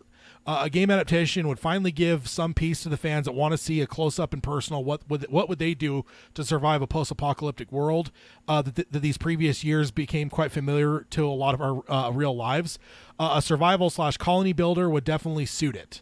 And I think there's a number of ways you can go, but that's the one that she points out here is a survival colony builder. But for me, dude, this is almost kind of because just think of some of the stuff that we see, especially like in that middle chapter between the outbreak itself and. Yeah, but dude, imagine playing through even the outbreak, but then the journey, like, dude, and what if it was like choose your own thing, like Red Dead Redemption 2? You could be noble or you could be evil. Which side's calling you? Yeah, you could be a good guy. You could be a bad guy. Good guys go to Boulder. Bad guys go to Vegas with Flag. I don't know. Flag. Would you really? I don't think you would really want this. I think this should be a 0 for you because this would just further the proof that Flag is the bad guy because that would be the dishonorable ending. Nah, he never sent spies to the other side. He was trying to nuke them. He was trying to bomb them. Yeah, he didn't bother with spies because he was just going to annihilate everyone over there. No, I think it'd be interesting. I know there's been a lot of post-apocalyptic, but I think this one would be an interesting one because this wouldn't be. I feel like this would be one that like you're not like a commando, you're not like whatever. You're going to be kind of a normal person. Yeah. So like, yes, you can get guns and stuff, but like maybe make it not play super well because you're not a good shooter, right? Yeah. You're just some random person that picked up a rifle potentially for the first time in your life, and so you're not going to be able to. You're not John Wick, right? So Yeah. I think that'd be an interesting. Brocky, I'm going to get to your question. We're going to finish this, and then we're going to get back to that before we go to number 8. That would be an interesting aspect of that. The thing would be is that are you really going to have a ton of shooting? No, just So- mostly the journey, right? Well, Like I think there would be it'd be like different things. Like, you know, maybe you're like trying to help your loved ones during the outbreak, and then you're traveling, and there is that period of travel, and then it comes down to like, you know, what does it look like when you're actually in one of the two cities? And Yeah. whatever. Robert says the Stand would make a good Telltale like Walking Dead games. You never played those, did you? Those are the ones where they are they're animated in kind of a different style, kind of like Borderlands, where it doesn't. They're not trying to look good. Not like And GTA is it's- the same way, right? it's- GTA is very stylized. Yeah, and it has like multiple different ways that the story can go. You can choose to save this character or save this character. Yeah. Zombies are breaking through a fence. Do you save this guy or do you save the kid? Yeah. And then people get mad at you depending on your choice. Well, why didn't you save my son? Yeah. Well, why didn't you save my daughter? You know, that kind of thing. Yeah. And everything. And so the Stand it would be played like that. There's a Batman Telltale game like that. Unfortunately, Telltale is out of business, so they would not be able to make it, but that style would be good. What I picture, there's a game slated for release in March or May of 2023. It's on my wish list on Steam. It is a post-apocalyptic zombie game, Yeah. but it is set so far in the future that zombies are not, they don't look like the main threat. It's other bands of humans that you kind of have to worry it's the about. Romero thing. Yeah. The zombies are always secondary to the other humans. It's Day of the Dead, Land of the Dead kind of time. They're still zombies, but it's not nearly as bad as having to worry about if you're looting a house and you see a truck pulling up, oh, fuck. Or Dawn of the Dead. Yeah. When those bikers show up. Like, Yeah, kind of. Well, know, not that no, screws up. because that's a higher quantity. Like a biker gang would have been dead long before. No, I know. I'm this. just saying that like, Kind of like the that. whole idea of humans are more a threat than zombies has always been a Romero. Yeah. Like that's like the almost quintessential Romero Yeah. like through line. So that comes to mind for me, where it's you isolate yourself and you rebuild. I honestly what if the think, whole game is just a journey? I honestly think the Stand would be better. That's what I was gonna say. It's like Almost open worldy. if you leave out all of the stuff about Flag and Mother Abigail, except for towards the end, because I think Like, you know which way you're going, but you once you get there, it's kind of maybe the end of the game, right? Yeah. You get to Vegas or you get to Boulder, and then like maybe there's like a cutscene that kind of shows you what ends up happening. But like ultimately, that middle part of like do some stuff early on where you're having to like fucking live in the falling world, and then the whole journey. Like that'd be a massive game if you did a survival type open world. Like imagine like a Red Dead, but there is no transportation heavily, but you've got to go the length of that map to get to where you need to Yeah. get. But there's always going to be this zoo. There's going to be like this crazy shit that's going on. Like yeah. It also depends on where you're going to start the game. Are you going to? I mean, if you're going to start the Stand, you know, honestly, where I would start it, we have absolutely no one from the South. That's where you start. That's where you have the game. Alabama, Mississippi, Florida, Georgia, like the deep south, because somewhere- Texas, yeah. Well, but he's not in Texas. You get a couple scenes in Texas, and then he's in Yeah, Georgia. he gets moved to and then he Vermont. gets moved to Vermont. Yeah. So you get the Northeast, and then you get Colorado and Vegas, and a little bit of the West, Oregon, Idaho, kind of stuff. Yeah. That's basically where the Stand takes place. The major part of the country that's not represented. Dude, give me Give me a game down in Tennessee. Give me a game in set where you start in North Carolina. Yeah. And that's where you got to decide. Quite a distance, yeah. It's going to be quite a distance. You're going to get there at a certain time where it lines up perfectly with either, the bad guys dying in the nuke or the good guys realizing that, I just spaced on his name. Stu gets back with the news that Vegas is gone. What if your character's the one that's on patrol when Stu gets back, if you're on that side, Dude, I got the best thing ever. You need to create it to where there's a group dynamic, and you have to interact with characters in your camp, and like the Walking Dead game has that. KOTOR had that. Knights of the Old Republic. Yeah, where you go into your ship and you talk to the different crewmates. And you can advance the story with them. Fireside chats, sir. Little fireside chats and stuff like that. Very You have Dark a camp Tower. every night kind of thing, setting up, but also make it like stages. Like the Walking Dead has chapters. So you have chapters where you're in Tennessee, and then you have a chapter where you're in Missouri. Then you have a chapter where you're in Kansas or Nebraska, where you're at Mother Abigail's house camping out because someone's sick or broke their leg or something like that. And you have to do missions around there kind of thing. Yeah. Red Dead kind of does that, but you can kind of just go everywhere. Yeah. But kind of just make it to like, hey, here's stage 2, here's stage 3. But then what you do is right at the end, you have a confrontation. Well, we need to go south and head towards Vegas, half the group is saying. No, we need to go north and head to Boulder, the other half is saying. And there's 5 or 6 people that are the gray that fluctuate depending on how you're. Yeah. Because like they have that in Knights of the Old Republic. That's what Tad meant by KOTOR. It's a Star Wars game from 2001, something like 2004, that. Yeah. On the original. It was like 01. On the original Xbox, and it you could actually influence your characters to being good guys or bad guys based off of how your character is. Yeah. That's the dynamic you have. And then you have a serious falling out, and you split, and either the small group goes to the opposite side of what you choose. Yeah. What about running into Trashy or some characters as you're on your journey? Why wouldn't you? Yeah, imagine. Or maybe you don't even run into him overtly, but as you're near a town, camping, the fucking all of a sudden, explosion goes off. Or how about the oil rigs? Yeah. Or you're sitting by an interstate, and all of a sudden the kid goes fucking blasting by you. Yeah, I mean, there's a number of. I think that's kind of one of those like things like Star Wars, right? If you're playing Battlefield or Battlefront, whatever it was, it's like one thing, a bunch of stormtroopers, but then suddenly like Luke runs by, and it's it's kind of cool. I think you do things like that for sure.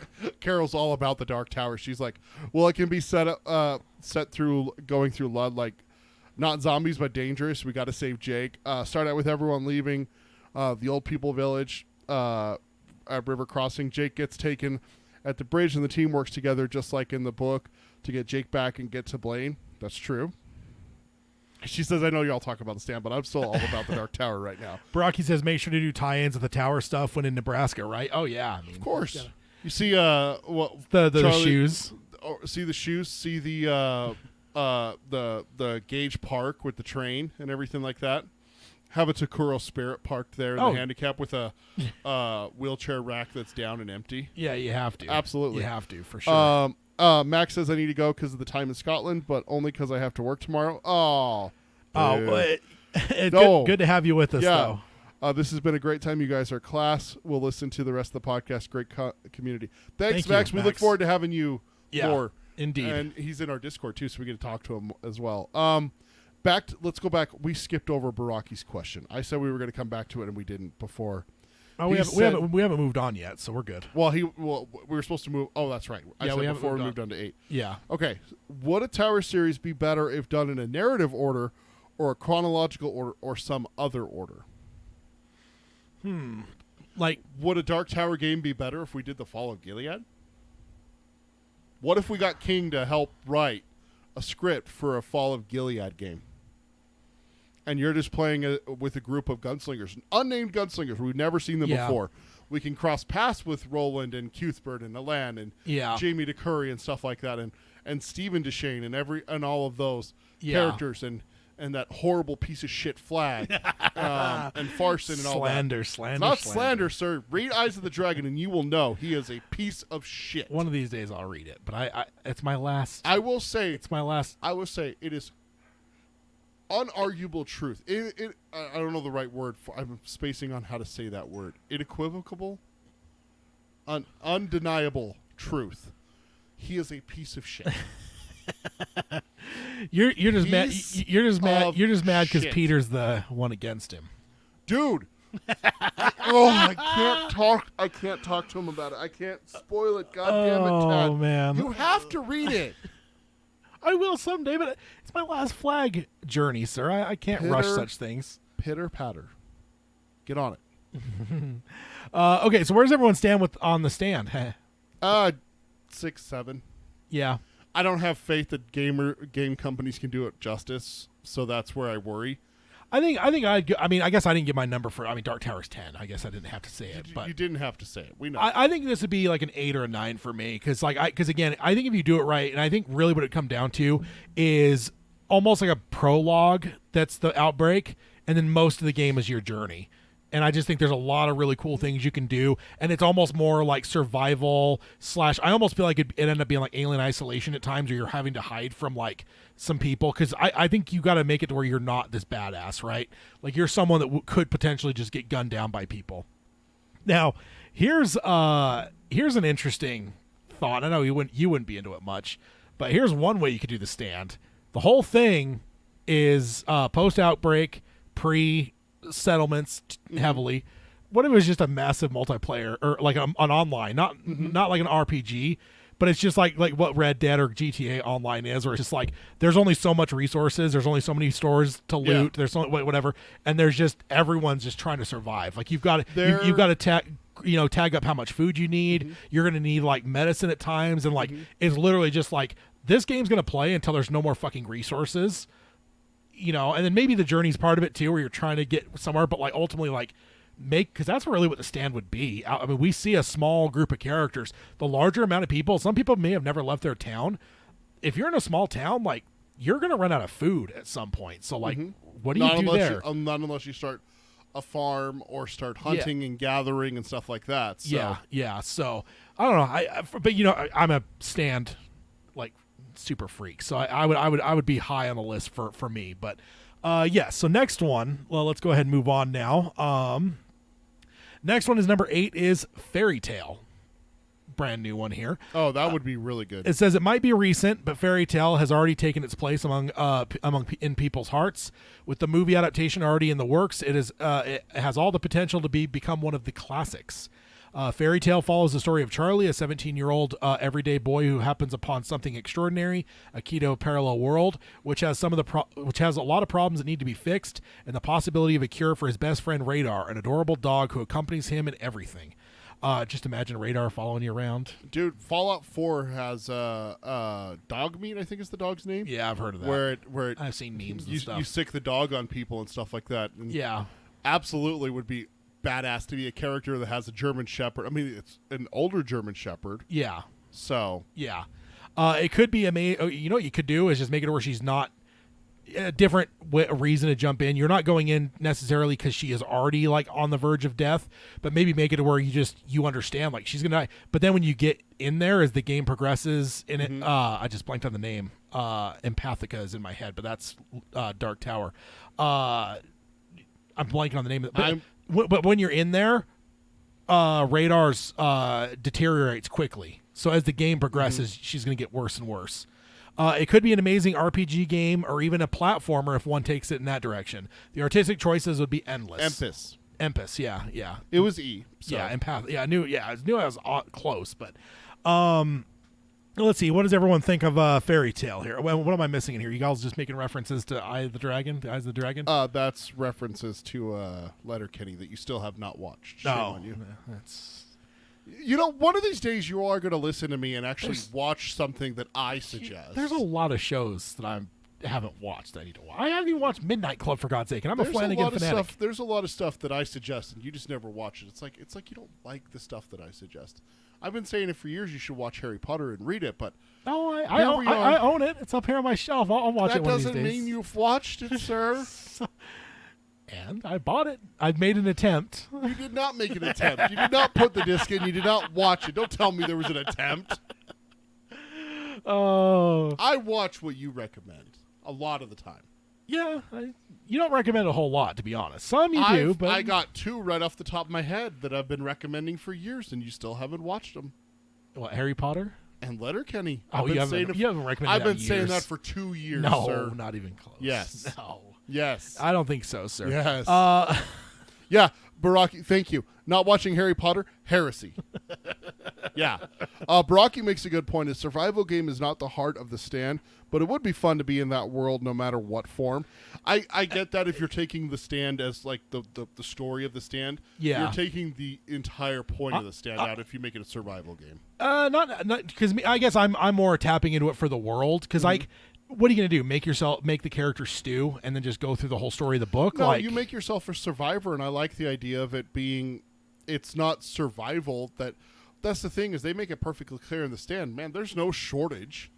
There is no scramble for resources. No, yeah, and that's. stuff. I guess if you're just talking about my last idea I threw out was just a spitball. More, I would want like That would be a fun game. like the journey of like whatever. That would absolutely be a fun game. I just wouldn't call it The Stand. Yeah.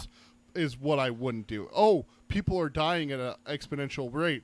Oh man, anarchy, and we got to get supplies. What if you you did an early part of the game in a completely different fashion, and you're a government person that's trying to lock the virus down, and you're the one that's like making choices, like taking out news reporters and and like you're trying to isolate it, right? You're putting up the fucking quarantines and literally the game is just trying to get a cage around it.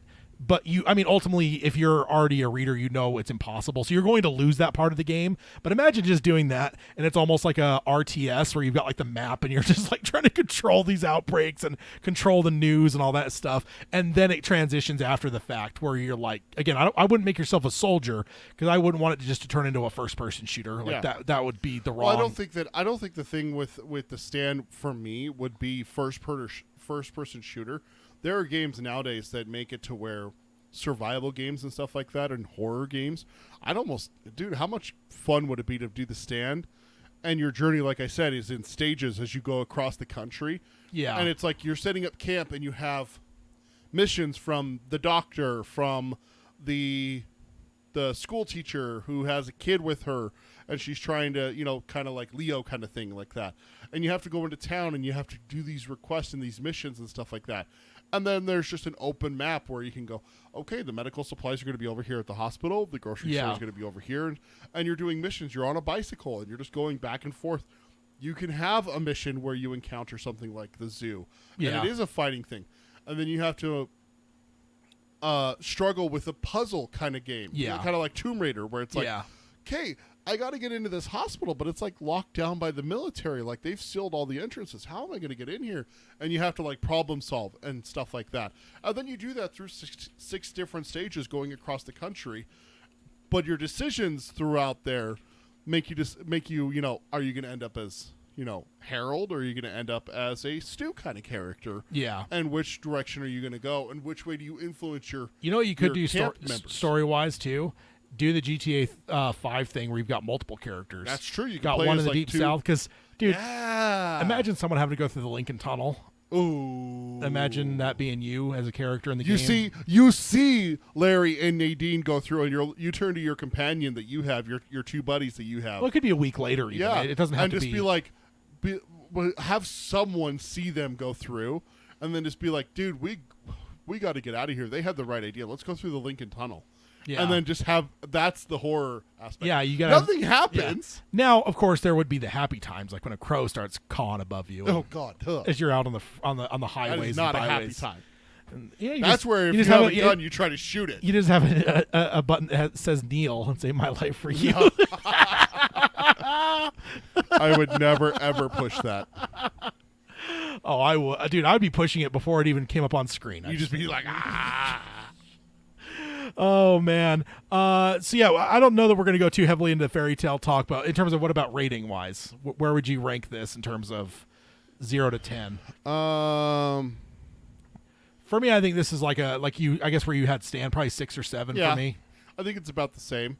It would have to be like a pretty linear story. I don't think that you could do an open world in Empis. Yeah, no, I think it's that way with the Stand too. I think it's got to be somewhat linear. I think I like the idea of as you're traveling through, you get here's your map. Go, yeah, different go. regions and stuff. Yeah. But I think there's going to be a linearity to a lot of, and even Dark Tower. I was thinking about that when we were on the Dark Tower part, where it was like, you can kind of make it open world, but like if you think about the overall arc, if you played Roland Story, it's very linear. There's not a lot of spots for like Go to the Dark Tower. yeah, there's not a lot of spots for you to just like wander out hundreds That's of why miles. I'm Like, no, saying- you're on a fucking straight path through the desert, following the Yeah. line of black. Then you're on going through the mountain. Then you're going up the beach, and The you're beam. like, then you're on the beach. Like, yeah, there's never a time for Dark Tower if you're doing Roland Story. Now, if you're in the older times, yes, That's where But- you do it. Is Roland is shipped out to Magus.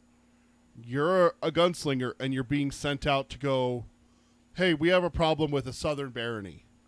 There's three baronies, and you can have three huge maps. I think that's a different game in my mind. There's two games there, just doing as much of the Dark Tower story as you can versus Yeah. like a prequel where you're a Yeah. standalone gunslinger. Yeah. I'm interested in both games, but I think I would love to see the Dark Tower story. Maybe selfishly because that could spark more fans of the series that could then support why isn't Flanagan's Dark these, Tower. these are based off of books? Let me Yeah. read these books. Oh my God, why aren't these off of movies? And then the hashtag, what is it? Flanagan Dark Tower. Flanagan Dark Tower. All of a sudden- Flanagan's Dark Tower. I Flanagan's think. Dark Tower. Yeah. I guess I could throw it in the chat one more time. Let's do it. Yeah. Or no, it is Flanagan Dark Tower because it really bothered me that I couldn't put the apostrophe for Flanagan's. I died inside. Like I typed it out. I'm just like, because you can't use those in hashtags. So I'm like, fuck it. I'm taking the S out because I know I have to do it this way. So I'm not doing it. Carol, you're right. People do like first-person shooters, but people don't like first-person shooters that are open-world games.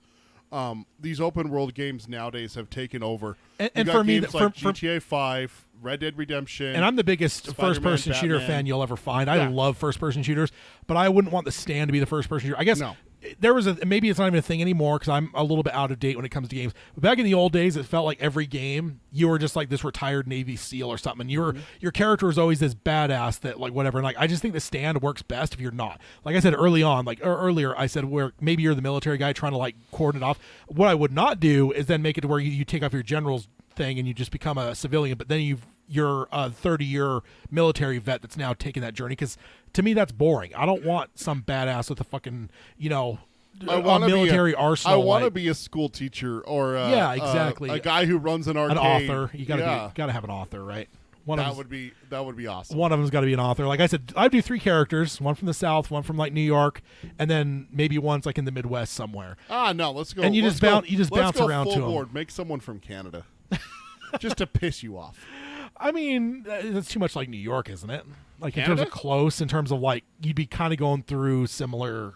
Not necessarily. Realms. I mean, if you're talking, Well, it depends like, on where If you're in talking Canada, like yeah. Toronto, Yeah, it's true. Toronto, you'd come across the top part of the country, Dakotas, What about Minnesota. Alaska? Oh, there you go. Have to deal with polar bears and grizzly bears and wolves and shit. No, mean, it's the middle of summer, There so- is that little town in Alaska that's just a single building. Would they even get the disease? Like, or would they be so cordoned off that they get done? But they don't even know. They're just like, There's those isolated villages in Russia and Mongolia and places like that, just China. out in the middle of nowhere. Yeah, out in the middle of nowhere. There's that island in the Indian Ocean that Yeah. if you try to get close, they try to kill you. So Yeah. And then Carol says, that's why I say stick to the Lud adventure. But to be fair, the last video game I played was on the Wii. I don't know how any of this stuff works. Yeah. I'm not too far from you. I mean, I used to be a big gamer, but I've fallen off over the last decade or so. The branching of open world games and first person shooters is becoming wider. There is still a high demand for first person shooters, but they have become more of a only multiplayer games. There's Yeah. not a ton of first person shooters like what Tad and I played in high school, where Halo and stuff like that were coming out, and that was all the rave. We had a couple Doom games that came out around there and stuff like that. But what's really become popular is these open world games. And if you just want to check out something, just look at Red Dead Redemption 2. You can play the story. You can go literally story mission by story mission in a row. But it's not always clear which one's the story mission. Sometimes you get sent on a side quest to go hunt a bear and Yeah. stuff like that. So those open world games have taken over and are hugely popular. Now, as a going back to my roots, Quake. That's the other quintessential shooter. Quake, going back to obviously. my roots as a gamer, you know what we need is a Stephen King Mortal Kombat type game. No, all the Stephen King characters, like you fight them against each other. Annie Wilkes has her hammer. Pennywise has his balloon, and just have all the what other Stephen? I mean, Cujo. Is he his own? Is he a playable character? He's Cujo, just a dog. He's a giant dog. Gage, like he calls it a truck to smash the people and stuff. Has a cat. Yeah, a cat and the fucking scalpel and shit. No, what we need is a Dark Tower side scroll Mario. He just runs and jumps on stuff. Yeah. So next one is definitely an obvious one. Number 7, The Talisman. Oh yeah. So he says, co-written by the fabulous Peter Straub, The Talisman is another epic novel that takes place in the Territories, which is, as readers probably guessed, another parallel universe. And he says in parentheses, which also connects to the Dark Tower series. In this world, there are twinners, which are parallel selves of the persons in our world. And readers probably guessed, again, they cannot coexist, but can switch from world to world.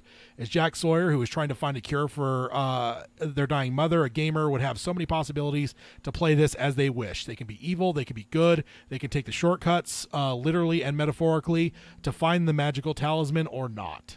So, I mean, honestly, outside of the Dark Tower, this is probably my next highest so far. This one's pretty good. This would be a solid 7 for me. Yeah, this is probably like an 8 for me, because this would be a great story, man. Imagine being able to flip back and forth and like having to deal with things like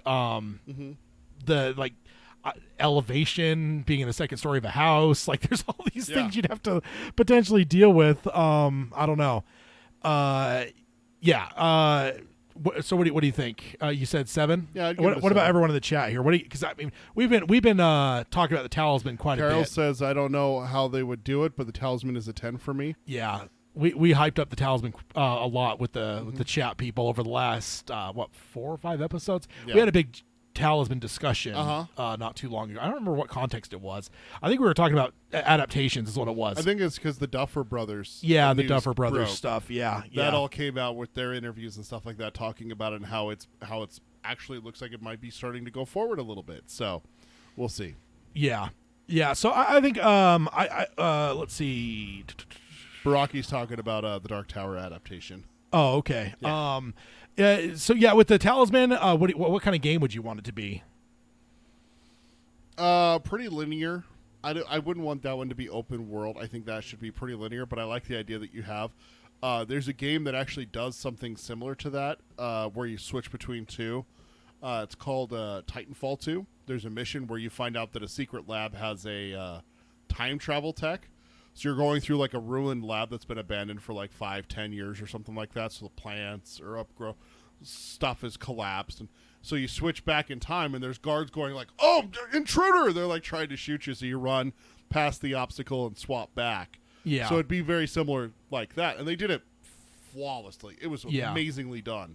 If you haven't checked it out, Titanfall 2. I haven't. Titanfall 2 is a really good shooter that has good story too. Unfortunately, it is very short, and demand for a third one is out there. It's not going to happen, though. I think the Talisman, that the magic of that game would be you're a kid. Yeah.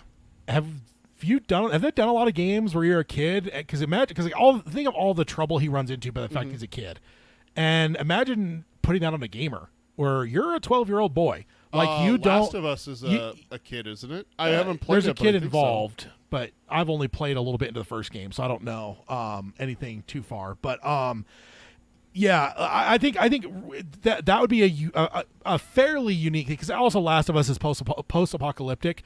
With this, like you're talking, the territories may be post-apocalyptic, but when you're in our world, you can get picked up by a cop. You can be. Like there's issues that you could run into by the fact that you are a fucking child. Yeah. Like you can't, like there's going to be you switch worlds and you're just in someone's house. Yeah, like it's So just, they call the cops on you and you have to try to get away. yeah, like there's a number of things you can do, and I think that'd be a fairly unique thing. In my experience, maybe I'm wrong. There's a lot of games I haven't played, but I think that there isn't a lot that you've done with kids. So I think that'd be an interesting challenge to throw at players, where it's like, hey, guess what? Not only are you not a super cool commando that can shoot like John Wick, but you're a fucking 12-year-old boy. Have fun. Yeah. And you got to go on a cross-country journey to save your mom. So, I think you should make it interchangeable. You could be a boy or a girl. Be Jack or Jackie. yeah, definitely. Then you can like customize your character Yeah. and everything like that at the beginning, not just have a preset one. Yeah, for sure. And Yeah. and there wouldn't be a dry eye when Wolf bites the dust. Oh, dude. What? That's am I wrong? You're not supposed to bring that up. Come on. Why not? Because it hurts. You know this. Yeah, I enjoy your pain. Hashtag Tad is terrible. Oh, you're the worst. Oh, now it's interesting that I didn't realize these were lined up this way, and it goes along with what I was saying. Number 6, Black she House. has The Oh. Institute. Oh, kids. This novel might be oft ignored as one of King's best works, but as a game, it practically writes itself. Luke Ellis has a problem. He, with some other kids with special telekinetic and telepathic ability, are trapped at the Institute, run by the evil Mrs. Sigsby, who wants to extract their powers. The more they give to her, the more tokens they have. The less they give, the more severe their punishments. But the more you give, the less you become. Until you become nothing more than a walking corpse. It doesn't even need adjustments to be made into a wonderful RPG/prison break game. I could see that, especially the tail end of that book. I think could be an interesting. Again, it kind of goes with what I was saying with the talisman, but even more.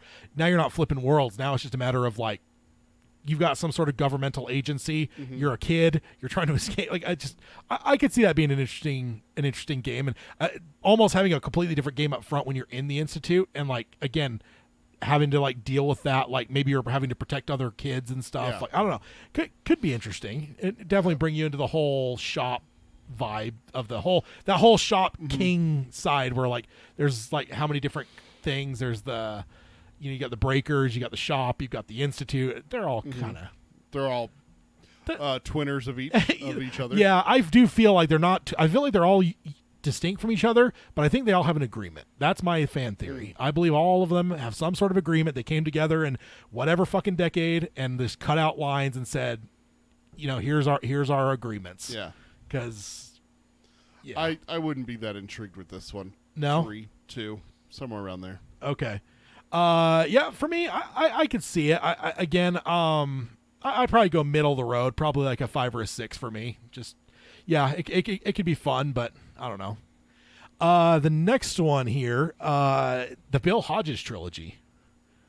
And you know what I've never thought of? Is there really like crime investigation games?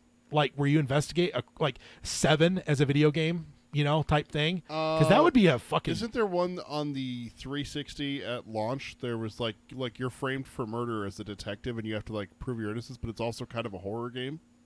Like some weird shit is happening. You have to prove that you didn't kill these people. There is that What's it kind of called? noir game where like it's X to doubt.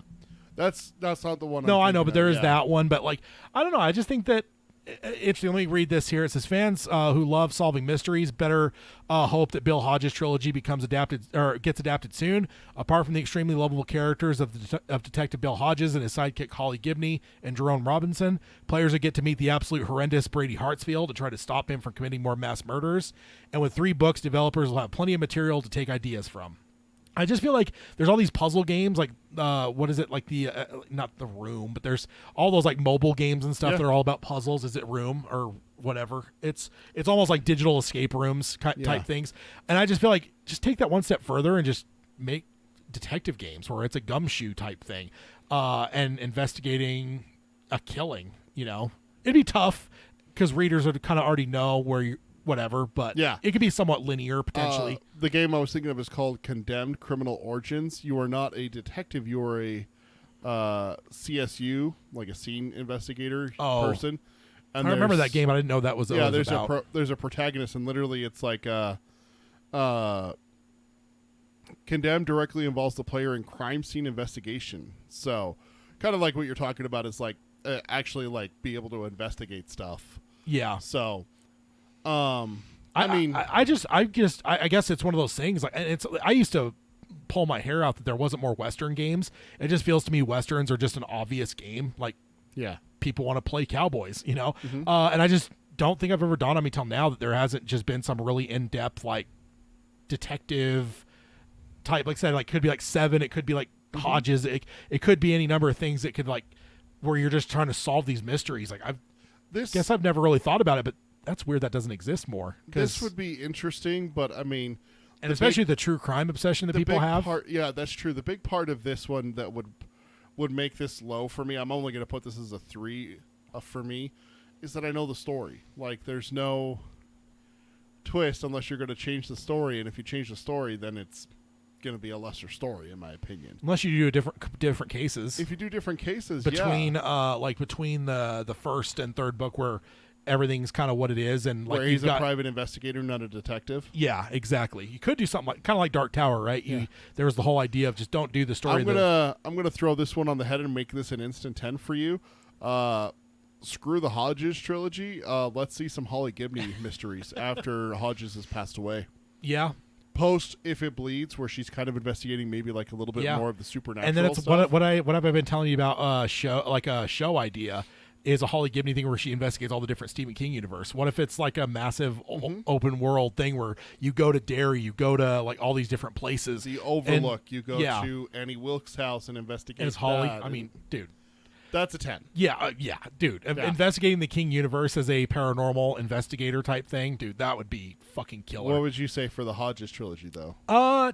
Just because of the uniqueness, I think I'd go like a 6 or 7. Because again, I'm just surprised. I'm gonna have to do some research because I feel like I'm missing something. I feel like that's got to be a thing somewhere, especially now as games have gotten way more story driven in the last like decade or so. How has like more detective games not been a thing? Like you got true crime obsessions, you've got video games that are way more reliant on story than actual gameplay. Like it isn't just about you have to shoot X number of freaking German or Russian soldiers anymore. That's not what video games are anymore. So it just feels like this would be a no-brainer. So what was that game called? Alan Wake or something like that. Was that investigating? Was a you're looking for your missing wife kind of thing. You have to solve the mystery of that kind of thing. I think you're more more John Wicky. Maybe more. No, not John Wick, not shoot 'em up kind of stuff. There is some action in there, but it's where the hell is she? Like this is so weird. It's like supernatural, kind of like spirits kind of thing. I just typed in detective games, and the first thing that came up is L.A. Noire, which is the X. Yeah, there's that one, and that one was good for what it was. But I just I just feel like cool. That was like stylized noir stuff. What about like again, 7 just jumps to mind, like one that's like really disgusting, dirty, dark, really horrible shit you're having to investigate. Like, yeah, it could be somewhat bleak for some people, but I think some people would fucking dig it. I mean, what's his name is one of the biggest shows on Netflix right now. For God's sake, freaking Dahmer. So I don't know. That feels like a missed opportunity for the video game industry. Yeah, I know, right? Yeah. Let's see. Anything else I missed in the Carol's chat here? waiting for us to be done with this one because she's in the middle of reading this one. So okay, you want to go ahead and I got it. I got a message ready. I'm ready to hit. All right. Yeah. So we're moving on to number 4, which is 11/22/63. Interesting. Yeah, it's and she says this could be a massive open world game like an Assassin's Creed franchise, or it could be a tiny point and click mystery that's roughly 12 minutes long. Prevent or make sure that President Kennedy is assassinated and see your own world change because of it. And because it's a Stephen King book and things are never that simple, fans would also have to make a completely new identity from scratch and try not to fall in love or form any kind of attachments. The other thing I would throw in there. You have to get money, but you have to do it in a way that you're not going to arouse suspicion or arouse the ire of bookies. The people who take those bets. Yeah, exactly. My kneecap sings. There's a balance to it, right? There's a point of like I've got to get enough money, but there's always going to be that selfishness where you're like, well, I know and like maybe make it to where like you've got some kind of notebook and stuff. It's like, so I know who's going to win this game. And there's going to be a tendency for people to get greedy, and it should then blow up in their face, and the bookies come after them and stuff, and like that's kind of the balance of the game. Whereas if you make very lower level bets just enough to get you by, you could just skate, and you've got to move towns. Yep. So this could be an interesting game where it's just like don't get pinned down. You've got to be on the move. You got to be worried. You dude, make it a kind of like a Hearts and Atlantis type of thing, where like the men in yellow coats, low men in yellow coats. Yeah. With their big flashy cars are very distinct. So you're just walking down the street heading towards your bookie and you see a car that you're like, uh-oh. Oh, no, there's another one. Yeah. Oh, they're behind me. Gotta run. And then it becomes like a chase scene and you have to get out of Dodge. Yeah. Now, here's a thought. What if you made your character black? Oh boy, then you got to deal with all that On top of it, racism. you're going to the South. You've got to get to Dallas. So it's another wrinkle that you Yeah. could add to it where it's just like, I don't know. Because that's a way where you're kind of able to, like, especially a younger person that might play it, you'd almost be able to teach them the history a little bit where it's like, oh, there's the bathroom.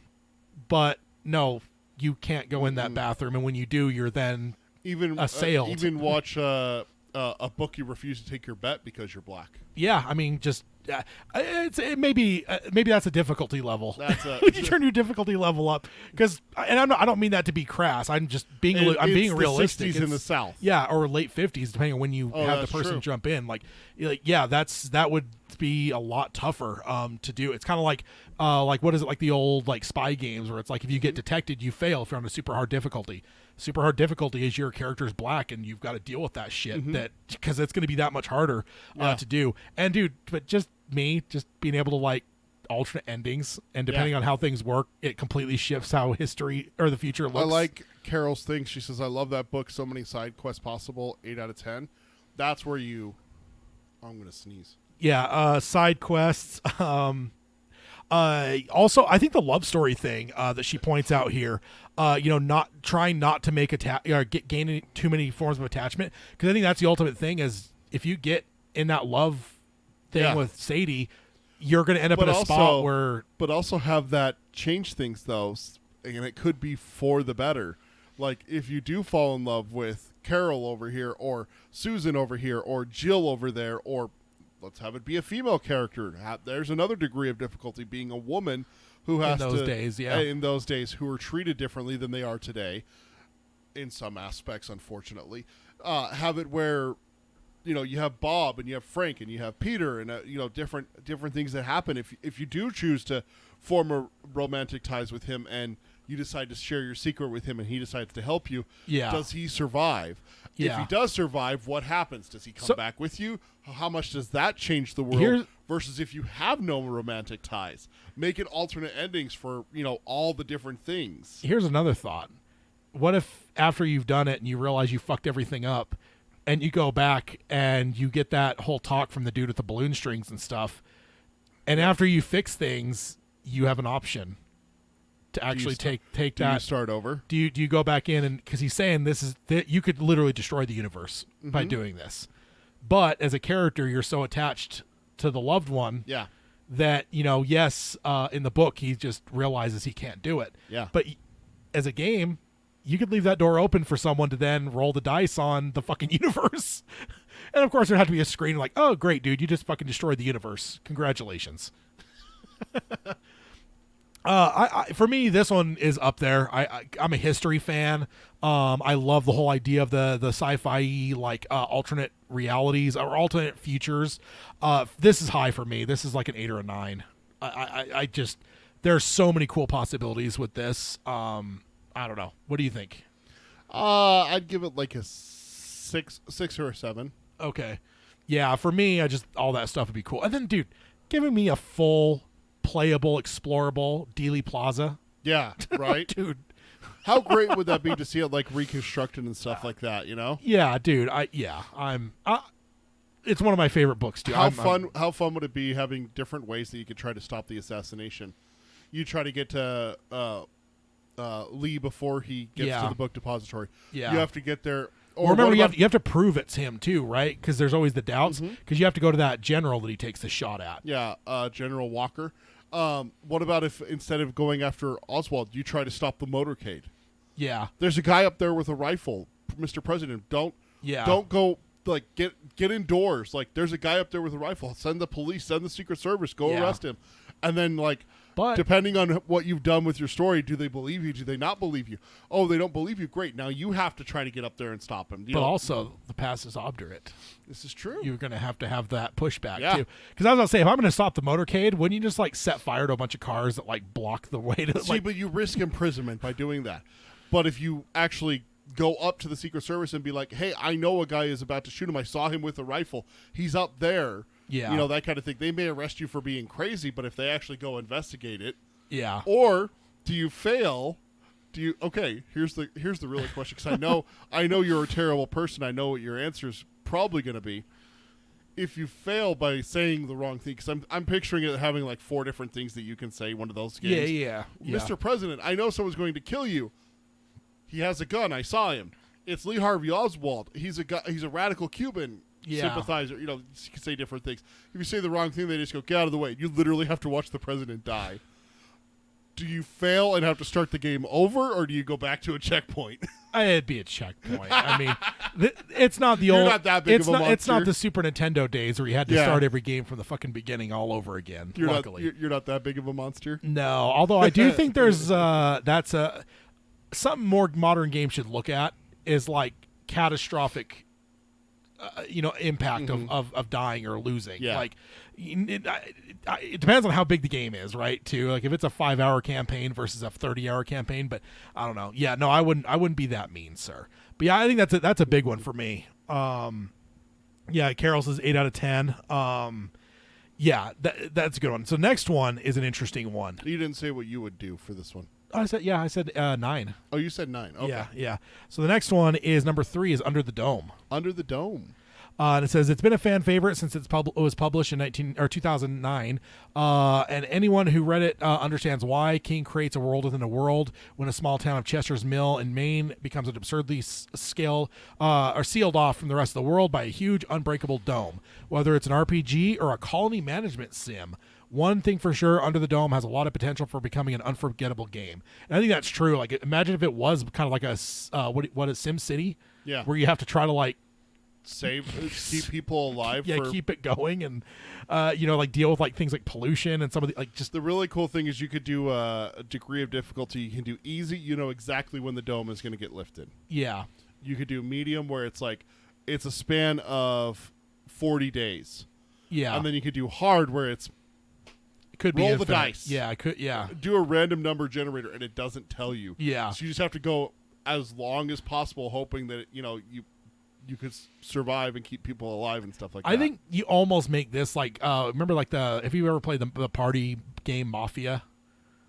Everyone put your heads down. That kind of thing. Mafia, put your heads up. You almost have, I played Werewolf. Is what you almost have to do something like that, where like literally you just create all these characters in this town, and you're a character in it, and the relationships. You know what I mean? Like, there's going to be suspicions. There's going to be whatever. You've got some shady stuff going on. We if you've read it, you know why. But ultimately, there's all that kind of stuff, and you're an outsider, right? If you're the main character, he wasn't. He's not a townie. Yep. So you're going to be under suspicion. I feel like it could be that kind of thing where it's like paranoia, and you're like trying to like do things. What's that stupid suspicion game because they just basically made that Mafia game into a video game. It's the Colors dudes. Among Us. Yeah, that's literally Mafia. It just is in video game form. It's something like that where it's just like you've got to try to investigate, but you got to be careful because as you're investigating, you're going to arouse suspicions of these like, and they could be AI characters. They don't have to be like players and stuff. But I just think it'd be interesting. And then like I don't look at any of these games as multiplayer. Do you like the Call of Duty like cinematic moments? Like you see like the plane hitting into it, you see like the tanks shooting at it. You get all these moments where you could see like them trying to deal with the dome, but nothing works. Like you get those cool big moments of like, holy shit, they just launched a fucking Moab bomb at this thing, and it just nothing happened. It was a fireworks show. Carol says that was good, but a game I think not. 2 out of 10 just because of the necrophilia stuff. Yeah, that's one aspect that's yeah, it's been a while. I could see for me this one's all about the frog in the water. The whole no matter what way you make this game, it's the frog in the water thing.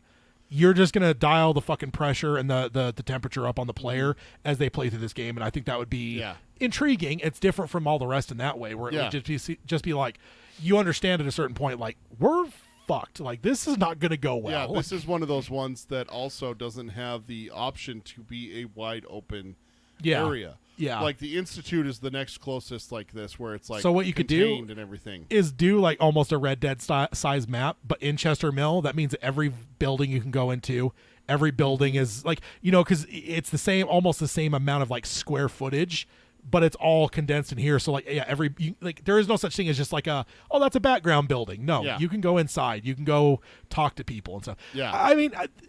it's very interesting to me, but I still think probably like a 4 out of 10 That's for exactly me. what I Like, was going to say is a 4. yeah, just I don't know.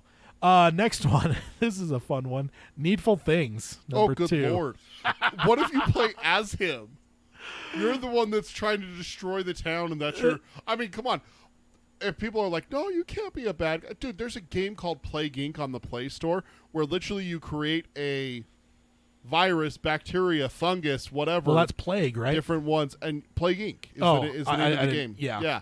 And you literally kill all of humanity. The world, yeah. I It's hate a that one little- island. It's a... Is it Madagascar? Greenland is always my little- hard one. Those little bastards. They always shut everything down. And Greenland is the hardest one. I instantly always buffer up my cold and the shipping because that's the only way to get Greenland is by shipping, and it's cold area. So you got to get it from Iceland to Greenland or from yeah. Canada to I feel like Greenland. there's one down south too, but it says Castle Rock might be fictional, but it's also one of New King's Zealand. favorite towns to write about.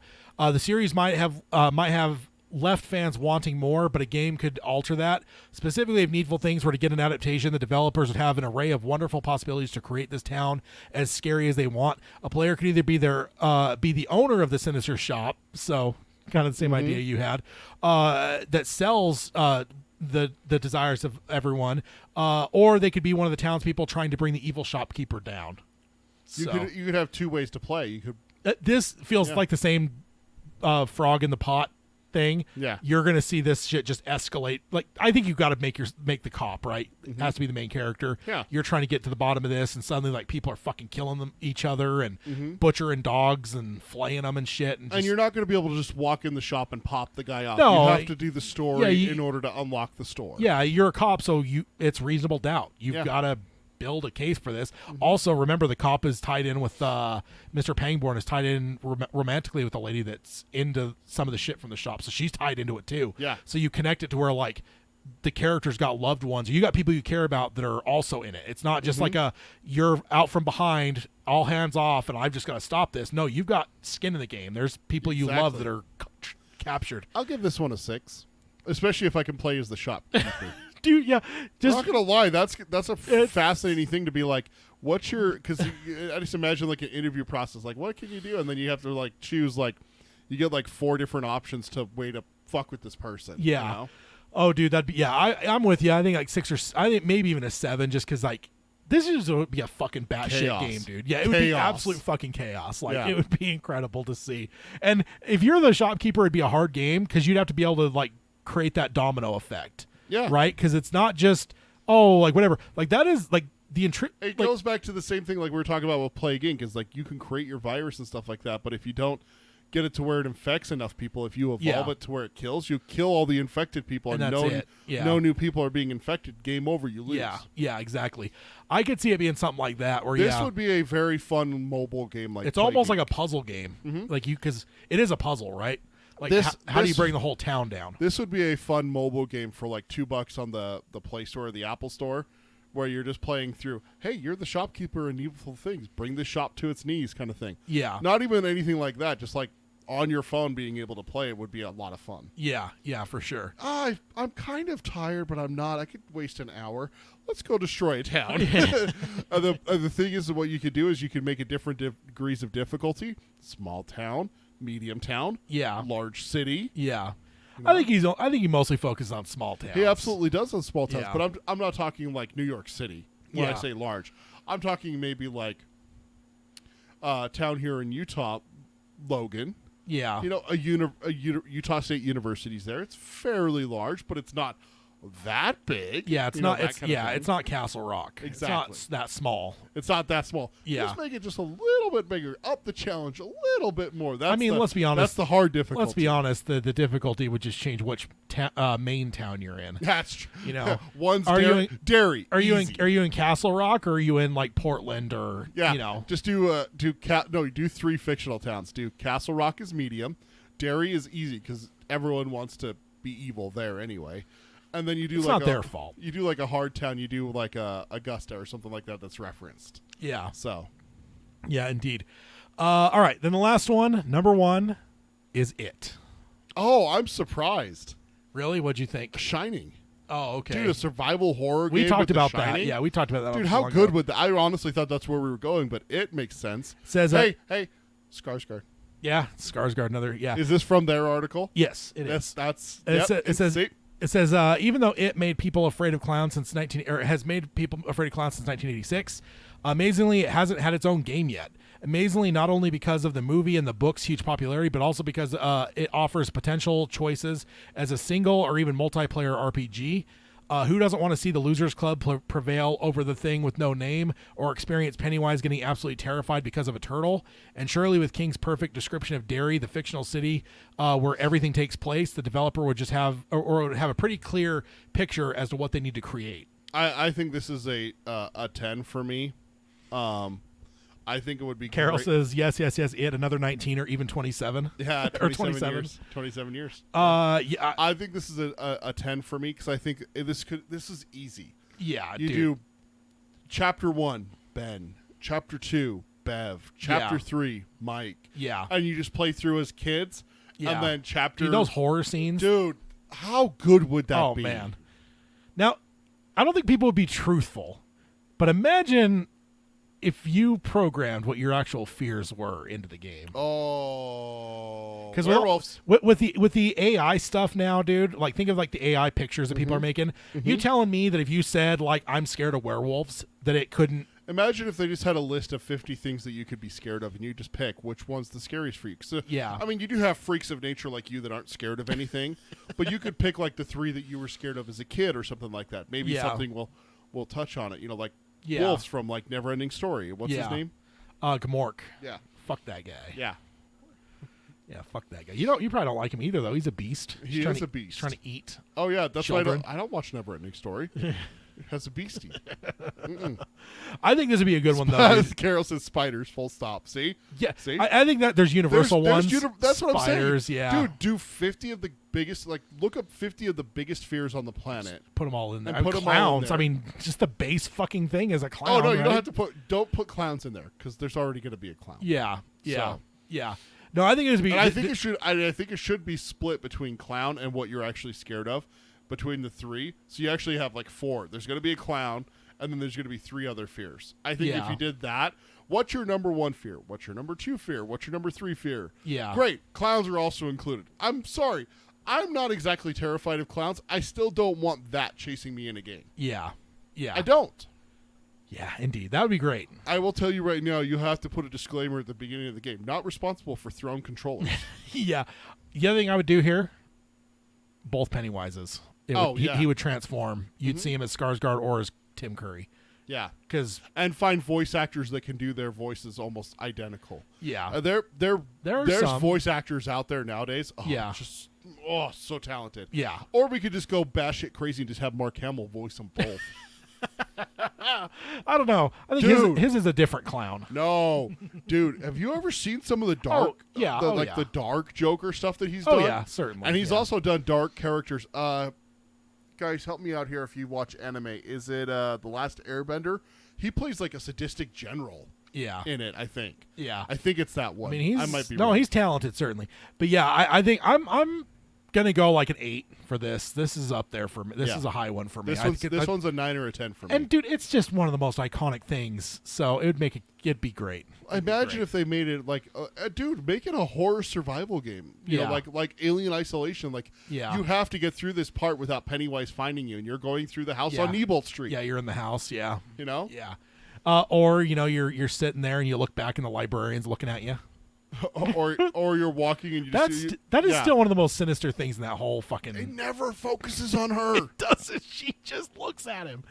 Or you look over it, shit. or you're just walking down the street. It's like walk to Bill's house, and you're just walking down the street, and you look over, and there's Pennywise just chomping on a kid's arm. Oh yeah, and he does the wave like the GIF. That would just be iconic. You know what you do too is balloons, like pre-tell him. You know, they come first. Like before, like if it's like a warning system. Yeah, and they're not always just gonna be like up in your fucking face.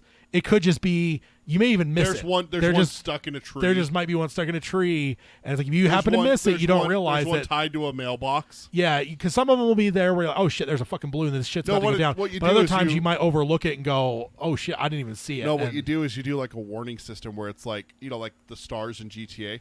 A 1 star is up, where you're not commonly looking up in the trees, up in the power lines. 2 is It's a little bit closer up on a like tied to a chimney and stuff like that, a rain gutter, Yeah. things like that. And then there's 3 where it's like your reaction time is like if you see it early, okay, great, then you can quickly go and hide and stuff like that, and you're safe. But the second one, you have less time to hide, and the third one, it's like, oh, I'm almost dead. Like Yeah. there's an actual chance he might get me. Yeah. And then what you could do I should say. is as you die, you start over with another character, and then you see posters for the one that you just were. Oh no, because you're gonna play as the Losers Club, You can throw some other ones in there. Throw some cannon fodder in there. dude. And what about Oh. what about the clown giggle too? Like just play it in like 3D with like good headphones, and then you just hear like behind you. Dude, what's the kid's name that gets taken by the creature from the Black Lagoon? That his stepfather kills his younger brother.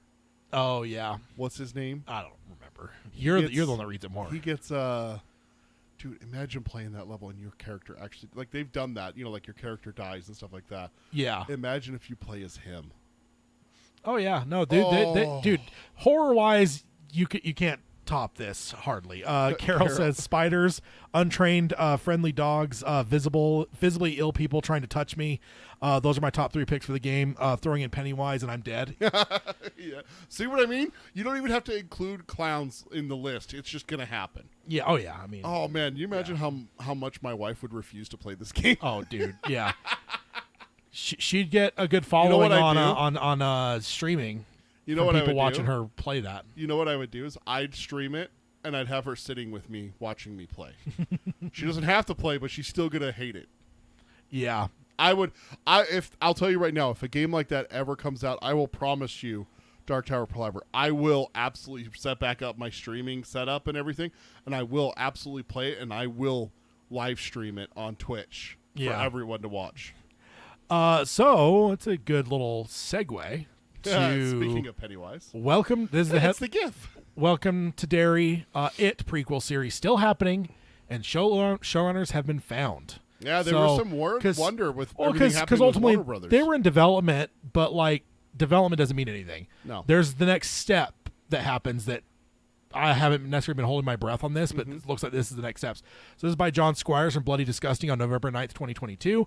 As we learned earlier this year, HBO Max is now developing a series called Welcome to Derry, which will serve as a prequel to the 2 Stephen King movies from Andy Muschietti. Variety had a report back in March. The series will begin in the 1960s, in the time leading up to the events of It Part 1, in 2017 film based on Stephen King's horror novel. The story is also said to have to include the origin story of Pennywise the Clown. Variety also noted that Andy Muschietti and Barbara Muschietti are back on board to produce the series. So what's the latest on the project? Well, it looks like HBO Max is definitely moving forward with Welcome to Derry, as 2 showrunners have been appointed to lead the series. Duffer Brothers. Variety reported today that Jason Fuchs, which did Wonder Woman, Ice Age Continental Drift, and Brad Caleb Kane, that did Moonhaven, Black Sails, and Fringe, will serve as co-showrunners. Variety noted that HBO Max has given the show a series production commitment. So that means they will begin production, which is exciting. Hey, all right. The site also notes that Andy Muschietti is being eyed to direct the pilot. That's actually not new. They've been saying that since the beginning, that Muschietti wanted to direct potentially the first episode. So, promising news. Honestly, I have not had high hopes for this. Yeah. For some reason. I don't know why, but I've just, as they went into early development on this, I just, for some reason, just had it in my head, this is not going to end up happening. I want it to happen. But my next big question is, are they going to get Billy Boy? It's a question. I mean, They have to, right? right? Like, how do you not? I would do everything I can to get him. I just threw my 3 fears in there in the chat for us to conclude for it. Werewolves, monkey/apes, and giant bugs. Yeah, giant scorpions, giant Like mosquitoes. the Honey and I Shrunk the Kids, giant ant. Oh, the ant's fine. The scorpion's the bad guy. No, like the giant mosquitoes in Jumanji. Ugh. Oh, yeah. Freaked me out as a kid. Yeah. Things that could like stab you through the heart. Ugh. Yeah. No, not a fan. Okay, so that moves us over to odds and ends. So this is a fun one. Stephen King listed his favorite movies. I think he gave like a top 25 or something.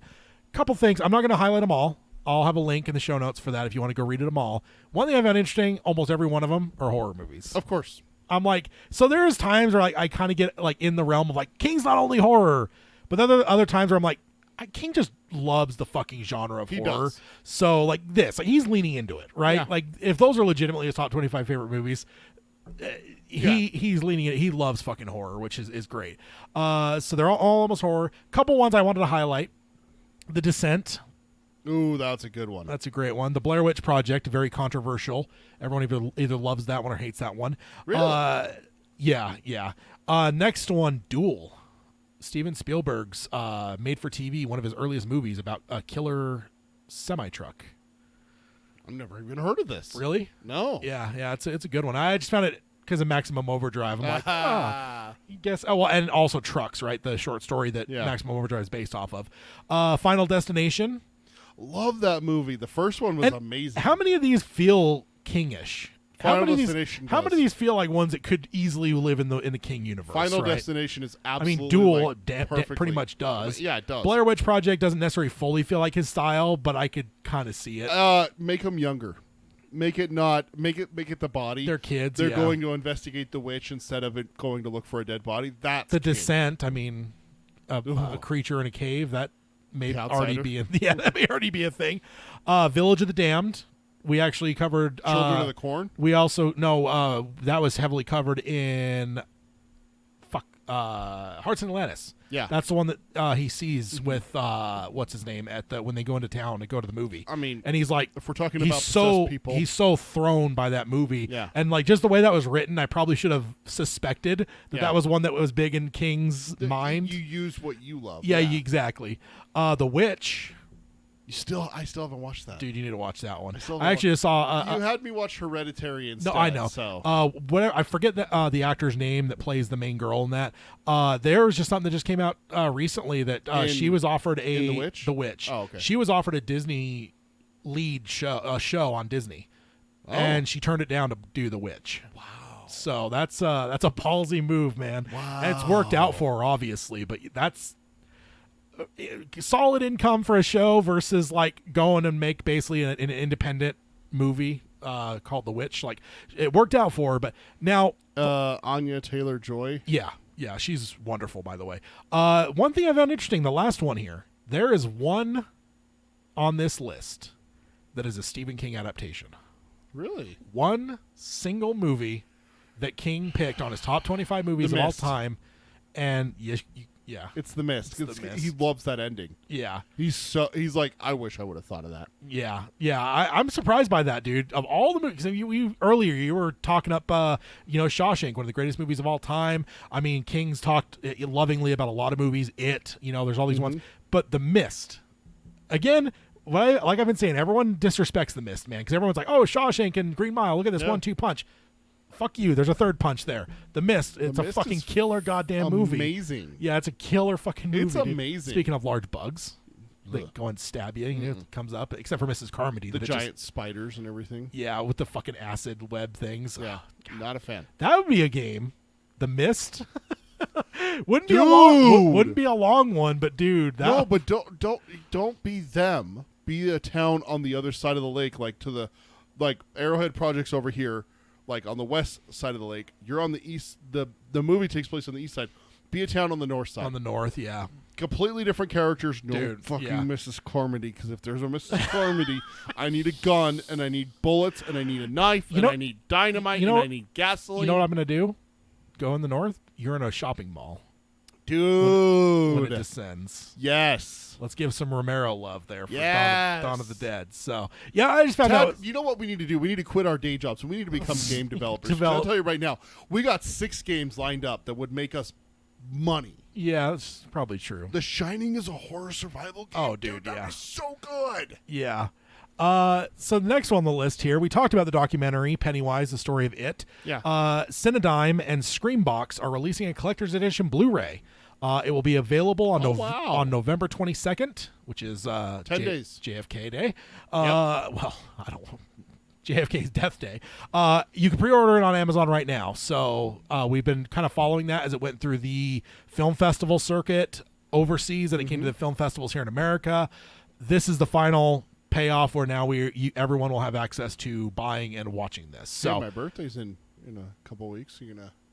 I'll buy it for you. Your wife might not be happy about it. But, I will. I could buy it. In fact, it might make it more appealing for me to buy it for you by the fact that your wife will be most this is like you talking displeased. about buying me a ventriloquist doll and stuff like that. Yeah. She's just like, no. And what if I hired a professional clown to deliver it to your house? Oh my god.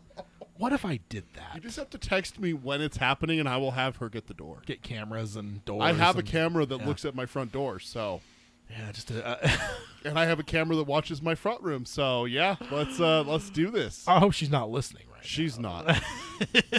I can guarantee she's not because she hasn't texted me. Okay. So now moving over to Uncle Stevie Recommends. This is getting harder to find as Twitter is completely fucking melting down right now. Oh, Twitter. So I don't know how long this segment will last at this Yeah. point, but I was able to find one.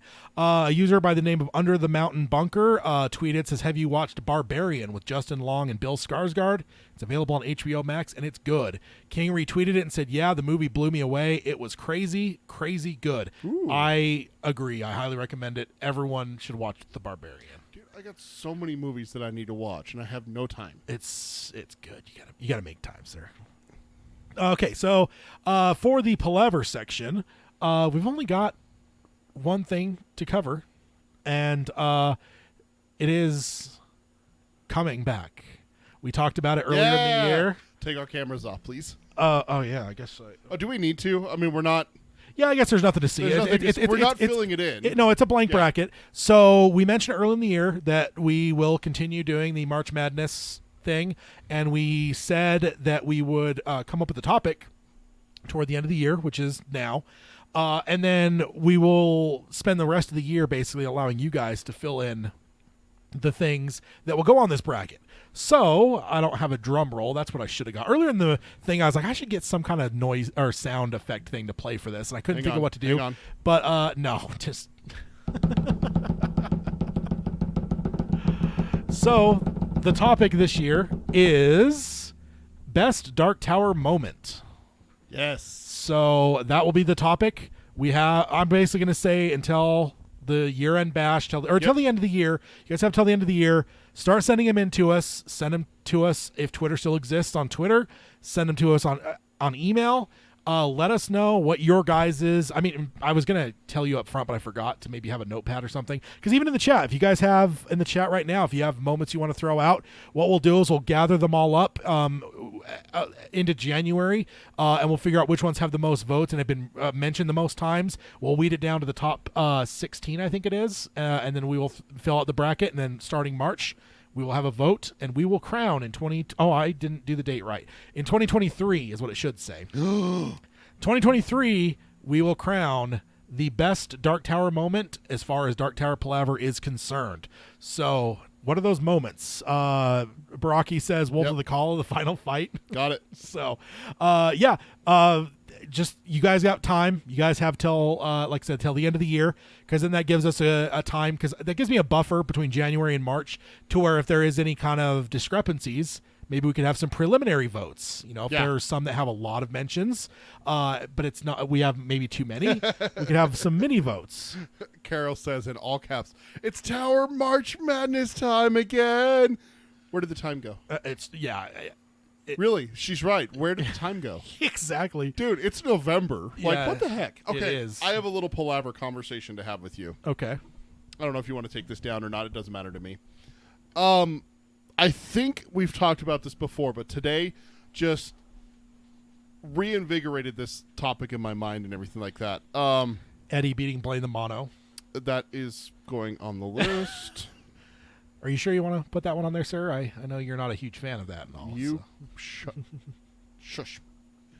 Are there different parts of the year, different certain circumstances and stuff like that you just like instantly think of Dark Tower? Like you come across a train and you go, Blaine. Oh, I thought you like time of year, everything. I'll give you the reason why this came up so you can understand my train of thought. Driving to Tad's house, I am heading east. And there is a beautiful shot of our valley where I'm dropping down and the road is dropping down. So I get a full view of the Rocky Mountains heading east, like the Yeah, giant Rocky Mountains that rise up into the ones that are in the Rockies in Colorado, where The Shining takes place, and the Overlook and everything like that. They're covered in snow now. We've had snow, we've had rain for the last week or so. Yeah, it's been pretty wet. It's been pretty wet recently, so they are just dusted with snow, and it's just beautiful. And instantly, my mind turned to Empathica. Instantly, I started thinking about the deer and cutting them, like running them, gunning them down, getting them clean, and how long it takes, and everything like that. How cold Mordred gets, and I'm just wondering. Yeah, are there times of the year? Are there certain instances? No, for me, it's when I'm driving to Wendover, the desert out there. Oh, yeah. Just like the hard pan. Yeah, it reminds me of Dark Tower for sure. So that a couple times a year I drive out to Wendover and that happens.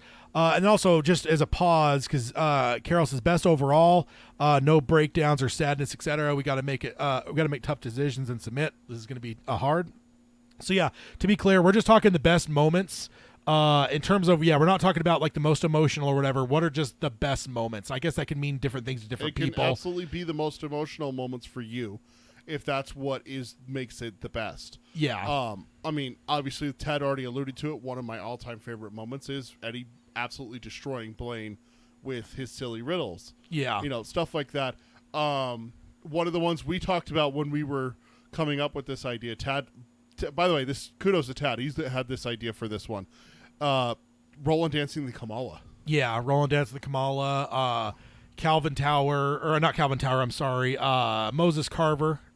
For some reason, it's a small moment, but when he bows to Roland is always one of the bigger. I mean, I don't know if it necessarily goes into the best, but that's a moment that just fucking absolutely resonates with me. I cannot not think about that moment. It comes to me random. It lives rent free in my head, as they say. Exactly. So yeah, just moments. We want to keep it somewhat limited in terms of time. If it's too long, like for instance, Door 3.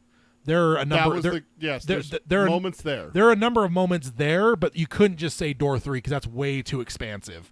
But if you wanted to say Roland in the pawn shop or the gun shop, or Roland at the pharmacy, the flight to the subway, all of that. Yeah, there's some moments there. Like the showdown with the cops and the gun store guy. There are moments, but. I guess we just want to make sure it's clear that the only things that we're not going to take are things that are just too broad. What about Baraki just said shootout in Balazar? Oh yeah, is that short enough? Oh or yeah. Is there? Okay. Oh yeah, okay. Absolutely, for sure. So yeah, that'll be the March Madness. But yeah, no, for you for your question in terms of things that really remind me or whatever. I don't know about times a year necessarily. I don't think so for year for me. I think it's just small things will happen that just kind of remind me of it, whatever. And usually, it's probably more like driving out in the desert kind of makes me think of it. But I don't know. It's pretty random for me. I don't think I have set ones. But like with your Empathica one, I can't say that hasn't happened to me. But I don't think it happens every time. So it's more of just like randomly something will whatever. Like I'm fucking miserable outside brushing the snow off my car, and I think of like Mordred, out in the being cold and stuff. Like being jealous of their fire and their camaraderie and stuff like that. Yeah. I mean, anytime I ring a rag, I think of Oi. I'm done. Dude, I'm done. It's like I punched you. Your face just like shrivels up like I punched you, dude. That was hashtag Ted is terrible. That's so bad. We don't have a lot of bridges in Utah, so I can't think of the time that Oi attacked Jake viciously. Hey, stop it. Stop it. But I did notice that when I went to like Green Bay, for instance. I was like, oh man, like those Midwest bridges, like we don't have those here, and they just look so distinct that it's like I remember seeing them. I was like, for people living here, it means nothing, but for me, I'm like, that's fucking cool. That's really cool. Look at that bridge. And like every time I see like New York or L.A. or something like that, I see a big city. I keep expecting to see the Dixie Pig. Oh yeah, I always think about that. Yeah, I would definitely eat at a barbecue joint called the Dixie Pig, wouldn't you, sir? No. Why not? Because they sell long pork. The people that are taking your order are all shaking. They're all they got the jitters. What is it like? They have white fingernails or something like that. I just remember Book of Eli where it's like, did you see their fingernails? And their hands are shaking. And they're too. shaking. Yeah. There's the two telltale signs that they're eating humans. Yeah. It's like, nope, I'm out. Baraki says the slow mutants in book 1. I got that.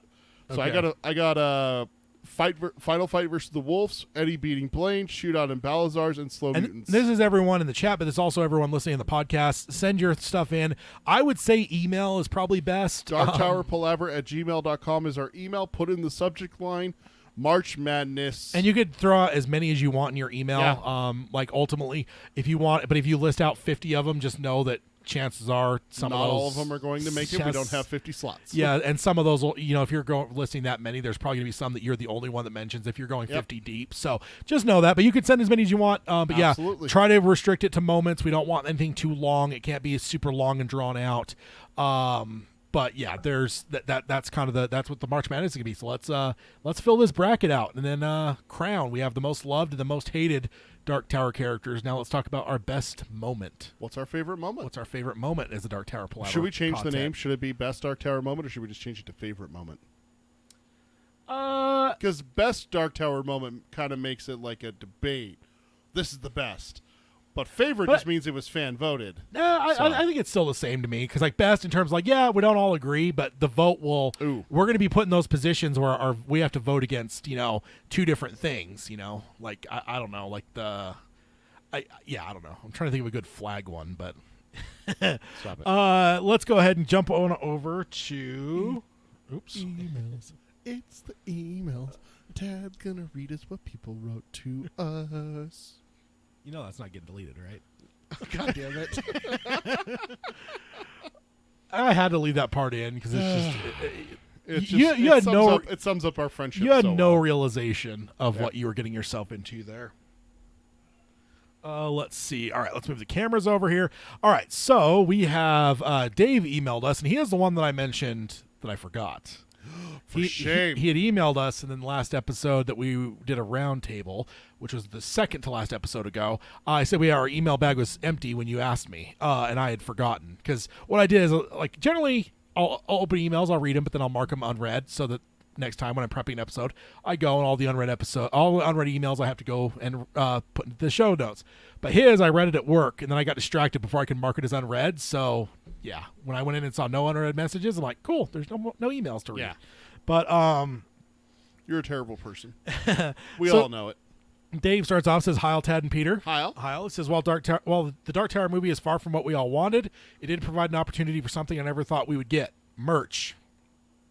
So I thought I'd share my collection of my Dark Tower stuff. Attached are pictures of my Man in Black action figure, and which is always great, Mr. Randall Flagg there. I was just looking for Tad. I know you have.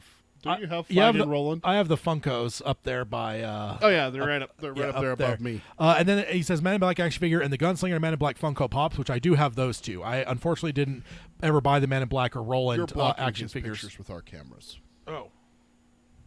Yeah, I guess that makes sense. Yeah. Yes. Normally it's just reading an email, but he has pictures. That's true.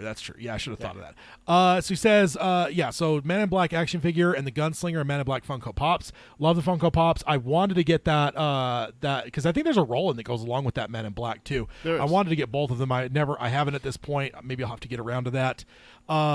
He says, I also have a theater marquee and poster from the movie. Oh. So that's pretty cool because those are like things that not everyone has. Oh, wow. And then here's the poster. So yeah, pretty cool things there. But then it gets even cooler, sir. He says, finally, MRC auctioned a lot of props from the movie. And he says, I picked up a breaker watch. So there's that with a certificate of authenticity. So some of the what is it? There's a he calls it the breaker watch. It says something else on there in terms of like what they have the name for. I can't remember it. Not Devar Toy. But yeah, not the break. Yeah, the watch. Yeah. The watch the breakers have. Algo Ciento. And he says, so he has a watch as well as a screen used Manny outfit. So a costume of one of the Manny. Oh wow! So that is really cool. He says I should have bought one of Roland's guns, but I didn't have the money at the time. Bummer. He says, if I could go back in time, I'd find the money somehow. Big regret. That is cool. Like, I mean, the action figure is cool too. I never got around to that. The Funkos, I love having them too. But then, it just got to another level here when we're talking movie marquees and screen used props and costumes. That's really badass. It says I should have bought one of. Oh yeah, I got that. It's I'd love to know if anyone else has anything from the movie Long Days and Pleasant Nights. Signed David S. And he says Captain Daveman is his name on YouTube. Oh yeah, okay. And then he says yes, I was the one that sent the link to the Symbol Monkey on Twitter.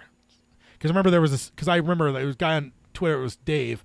I think that might be Dave in the chat. So he's confirming it was indeed him that sent us that lovely Symbol Monkey. Hashtag Dave is terrible. I to don't answer your question about the stuff. There was some small posters that Regal gave out, kind of like, I don't know if you guys can see it on the cameras.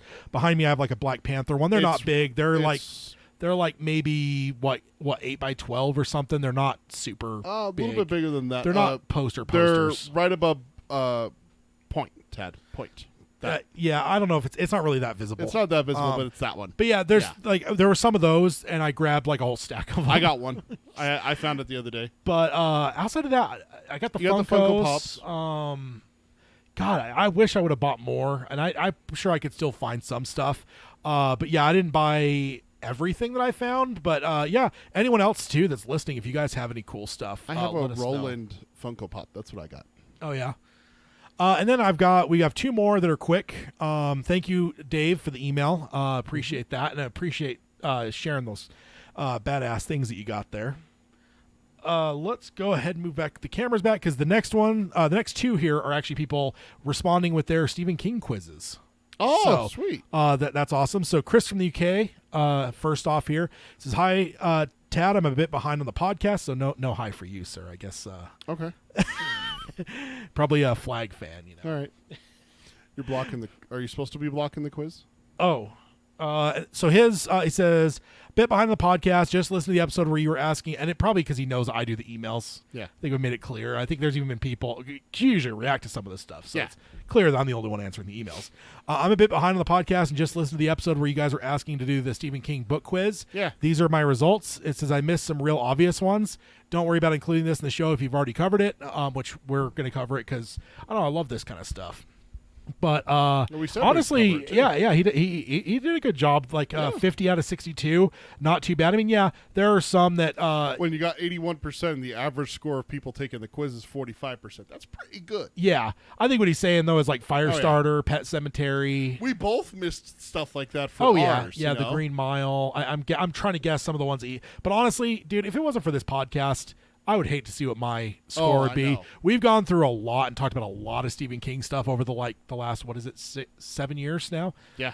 Since 2015. Yep. And that's a large part for the reason I did what I did on my quiz. Because, dude, yeah, if you would have gone to a time machine to Tad in mid-2015 before he started podcasting and asked me to fill this out, most of you guys that sent shit in will have beat me. I bet you. I probably would have been there like, oh, The Shining, Carrie, and I would have hit some of the really big fucking obvious ones. But then honestly, there's probably some I wouldn't have even known they were really Stephen King books, to be honest. There's some that just, some of those mid ones that aren't like the all-time greats and stuff. Yeah. Because this show has really helped me dive deeper into into my Stephen King fandom than I was before. Speaking of which, we're both over the 50% mark for reading his novels. So yeah, and then that too, that helps out. That helps out where we're both cataloging and looking at, I was just saying, I just made a list of the 18 that I have to go, and I don't know. I want to call it out real fast before we go to the second one that's showing the quiz. Whichever Patreon member or fan in the chat sent us the thing about Scribd, thank you so much. Oh, we covered it on the news. Oh, it was in the news that covered it? Yeah, because King was going to do a short story exclusively for them stuff. So that's how we covered it. Yeah, it's been a lifesaver instead of having to figure out how to get these shorter stuff. Like Joyland was one that I just read, and also I finished Eyes of the Dragon. The reason I haven't read those is because Eyes of the Dragon isn't short, but it's not that long. I thought it was like 20-something hours. It's only 14 hours. Oh, I thought it was like 20-something hours. I thought it was only 14 hours. Anyways, they're a little bit shorter, and so I could never justify spending a credit on them. Yeah. I have your way of thinking. You've instilled that in me. Is that like the Gwendy stuff? Yeah. It's 7 hours for the longest book. It's yeah, I would never. 7 hours for $15 like that. So, Scribd, check it out. There's a ton of stuff on there for Stephen King. You can make lists. I made a Stephen King list. I have 17 out of the 18. Did you do Finn yet? Huh? Finn, the exclusive one for. No, it's not on the list, so I forgot about that one. Okay, yeah, don't forget that one. I'll do that one. But interesting enough, there's one that's not on Scribd. Yeah. And it's not on Audible. So What's that? Night Shift. Night Shift. Yeah. Yeah, it's because it's never been done. It's the last time they did it was, I think it was like the cassette tape days of audio, and I think it was actually abridged. Oh, was it really? Not unabridged. Ew. So it's just never like it needs. They need to remake it basically. Like it needs to be done modern day with like they did with Pet Sematary, right? Like that's the dude from Dexter that read it and stuff. It was done in the last 5 or 6 years. They need to do that for Night Shift because it's one of the most iconic King short stories, and it's just you can only read it. There's no audible or audio version of it. So I think I'm going to have to buy me a physical copy of that one because I can't. Yeah. There's not even an ebook on Scribd for it. Like there's someone or did on Kindle. You mean? No, on Scribd. Scribd does ebooks as well as audiobooks. Like there's Rage is available on Scribd. Oh, really? Yeah, someone uploaded a PDF of strange. it, so I can read Rage. Yeah, but Night Shift isn't available for some reason. Interesting. I think Rage is popular because people are like, "Oh, King won't let it be, republished." It's the Streisand effect, basically. Yeah, exactly. So I think people purposely went out of their way to upload it. I didn't know it was like something you could fan upload. Yeah. I have a PDF of it. I found a PDF of it online. Yeah. So I would be more than willing to buy it if I was able to. I'm not doing it for piracy reasons. I want to read it at some point. Exactly. So, hi, Alan. Alan, welcome. Good to have you aboard here. Yeah. So speaking of the list, this is next one is Kirsty from Australia, which up until Fairy Tale was one of our 100%ers. Oh, okay. So in terms of that, I know that's not what she's writing in about. She's writing about the quiz. She said, "Hi, Tad and Peter." Hi. She says, "I did this quiz a while ago and completely forgot to send it in to you as requested. Please find my results attached. I'm disappointed in myself for not getting Dolores Claiborne, Gerald's Game, or Rose Matter, as they have female protagonists, which I'm always a fan of. Otherwise, I'm pretty happy with my results. Long days and pleasant nights. Kirsty from Australia," which I'll never say her name wrong because I called her Christy that first time. Oh, no. She corrected us, and I'll never forget that now. Kirsty. But yeah, so she got 69%. Nice. Yes, I'm immature. I'm sorry. 43 out of 62. And she named some of the ones that she was disappointed. But again, also she deserves extra credit. Look at all those novellas and stuff on there that she added. Yeah, Night Shift, all those ones that are below Fairy Tale. Those are just extra credit. Credit, yeah. Yeah, they don't give you points for it. Yeah, because it's just novels. So they're extra credit type stuff. So yeah, no, good job. Some of the ones there, I don't blame you, like Regulators. Honestly, if I hadn't read Needful Things recently, that one was probably one I would have forgot to. Yeah. But yeah, she mentioned like Gerald's Game and some of the female-led ones. The Eyes of the Dragon. It's always sad to miss a Flag one. Our benevolent, lovable leader, Randall Flagg. Flag's bad. I'm going to get that tattooed on my forehead so that you have to look at it all day. You just get a temporary tattoo. You just buy like a whole giant roll. Every episode, you just stick it on. Flag's bad. I disagree. You're wrong. There is no argument. After Eyes of the Dragon, there is no argument. He's a lovable character. But yeah, thank you, Kirsty, for sharing this. Yes. Thank you for everyone for sharing it. And Chris from the UK. Kirsty and Chris. Definitely appreciate getting those. I just thought it was fun. I think it's a fun challenge for everyone. And it's not about judgment or whatever. Like I said, like if this were pre-show when I have it, because I mean, the other thing too is I always have this extended content list that we do. I always have it open because there's times I want to like refer to a date or something. And like honestly, if there's just times I'm doing an episode and I'm just scrolling through as I'm looking for something, that shit just starts to ingrain in your brain where it's like, oh yeah, even to the point where I'm kind of getting pretty good at figuring out where things are at. Yeah. Like when you're like, oh, Dolores Claiborne, like I kind of know where I need to scroll for that, like timeline wise, where that falls. Like I don't know exact, but I'm like I know roughly where I can find it. But it's not as far up as The Shining. Yeah. It's because I'm looking at this list constantly.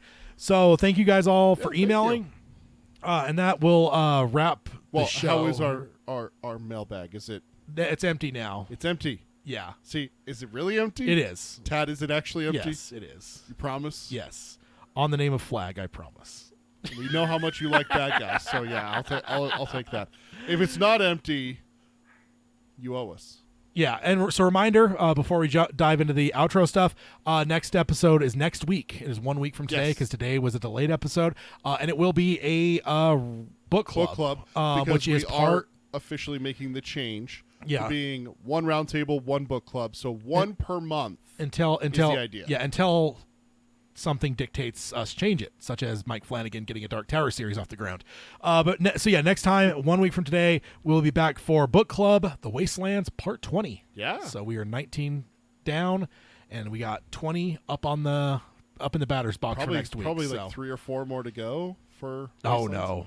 We've got 25 total. 25 is what we're thinking. Is where I think it'll end. So, yes, we've got 5 more. Well, 6 more counting to next week. So, yep. Yeah. So, so let's go ahead and hit the outro stuff. If you guys want to subscribe to us on any podcasting delivery service or stream us on Spotify or Stitcher. If you want to join us for the live stream, follow us over here at youtube.com/darktowerpalaver. If you want to like, subscribe, and ring the bell for notifications, that way if something changes like today's episode, you'll know and you can join us live. Like all the wonderful people today, Carol, Baraki, I shouldn't list because I'll forget, Alan, Max had to leave early, but thanks for being here, Max, when you listen to this. Max, Robert, someone named Peter. I don't know who that is. Some jerk. Someone that's slandering the good name of Randall Flagg. What a jerk.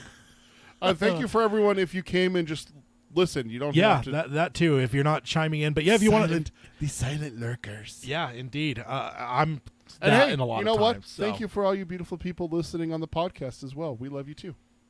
On the name of Flag, it must be empty. Alan says. Yeah. Oh, it's true because you love Flag for some reason. You monster. He's just such a lovable character. No, he's not. He really is. He's never. Do you hit your outro stuff? Sorry. No, I haven't. Okay, go ahead. If you want to email us, especially for March Madness, yes, most memorable moment from the series is what we're looking for. Nothing too long. So, Door 3 too long. Blaine Showdown. Final Showdown with Eddie. Perfect. Email us, darktowerpalaver@gmail.com. Put March Madness in the subject line. It's just going to help Tad sort it out. But also, you can tweet us. So long as Twitter exists. As long as Twitter exists. Thanks, Elon. At Dark Tower Pod. That's at Dark Tower POD. Or throw it on Facebook. It's facebook.com/darktowerpalaver. And then our Instagram is Dark Tower Palaver, all one word, no spaces. And then check out our comments on YouTube too, if you want to throw it in our comments you can section. I'll try to make sure I check there as well. Yeah. But yeah, you basically have till the end of the year for that. Yep. For the March Madness. Check out our merchandise. It's tpublic.com/user/darktowerpalaver. Indeed. So my goal is I'm going to spend January getting the bracket completely locked down and finalized. And then I'm hoping the first episode in February, which will be February 11th, which is actually a roundtable, so that's handy. That's the episode I want to unveil the March Madness bracket in its final form. And well, not yet because that'll be March, but February is when I'll show it off. So you can see where are the 16, where do they lie, maybe start to prognosticate a little bit about what showdowns we might see, all that kind of stuff. And February 11th? Yes, February 11th. And then a month from then on March 1st, the vote will start. So pay attention on social media for when you should go vote. Yeah, but check out our website, darktowerpalaver.com. Yes, that'll all be a little bit in the future, but by February 11th, we'll be able to show off our finalized poll of what we'll be voting for in less than a month from then. Yep. So and then we've got 2 more book clubs and 2 more roundtables, including our year-end bash. This year is about wrapped, damn near. So I know, right? It's going to be great to move into 2023 and finish the Wastelands. We're going to start a new book next year. Yeah, that'll be fun. Wait, finish Wastelands. Yeah. Yep, finish Wastelands and start into Wizard and Glass, the lesser of all Dark Tower. See, you're letting your hatred of Flag now make you say foolish things. The Flag's in it, so it's lesser. All right, so you guys are awesome. Good to have you back, Carol. And yeah, we'll see you guys all in a week from now when we come back for Roland's on the trail of Jake and Gasher, and Eddie and Susanna are on their way. They have laid eyes on the exterior of the Cradle of Blood. Yep. So that is kind of where we're at. I believe we're going to get to Roland's Showdown next episode, most likely, is about where we're at. So, as well as entering the Cradle of Blood. Woo. So, see you guys in 1 week. Bye, everyone. Or I guess sign off as we always do by saying long days and pleasant nights. Long days and pleasant nights, folks. Oh man, We fumbled at the goal line. yeah, getting punchy here. Ah. Oh, but thank you guys for joining us. We kind of almost like combined the outros there, the podcast one, and we were kind of giving you guys your one. We hadn't even closed the podcast outro out yet. So, but yeah, you guys are awesome. Thank you guys for joining us. Every week we always enjoy it, or every episode. It will be a week next week, same bat time, same bat channel, right? Hey, Batman. Yeah. So, round our book club, and then yes, we'll have 2 roundtables in December with a book club smashed in the middle because there's 3 episodes in December. That's another thing I should have said on the forgot about podcast. that. Yeah, but yeah, we'll see you guys in a week. Bye, everyone.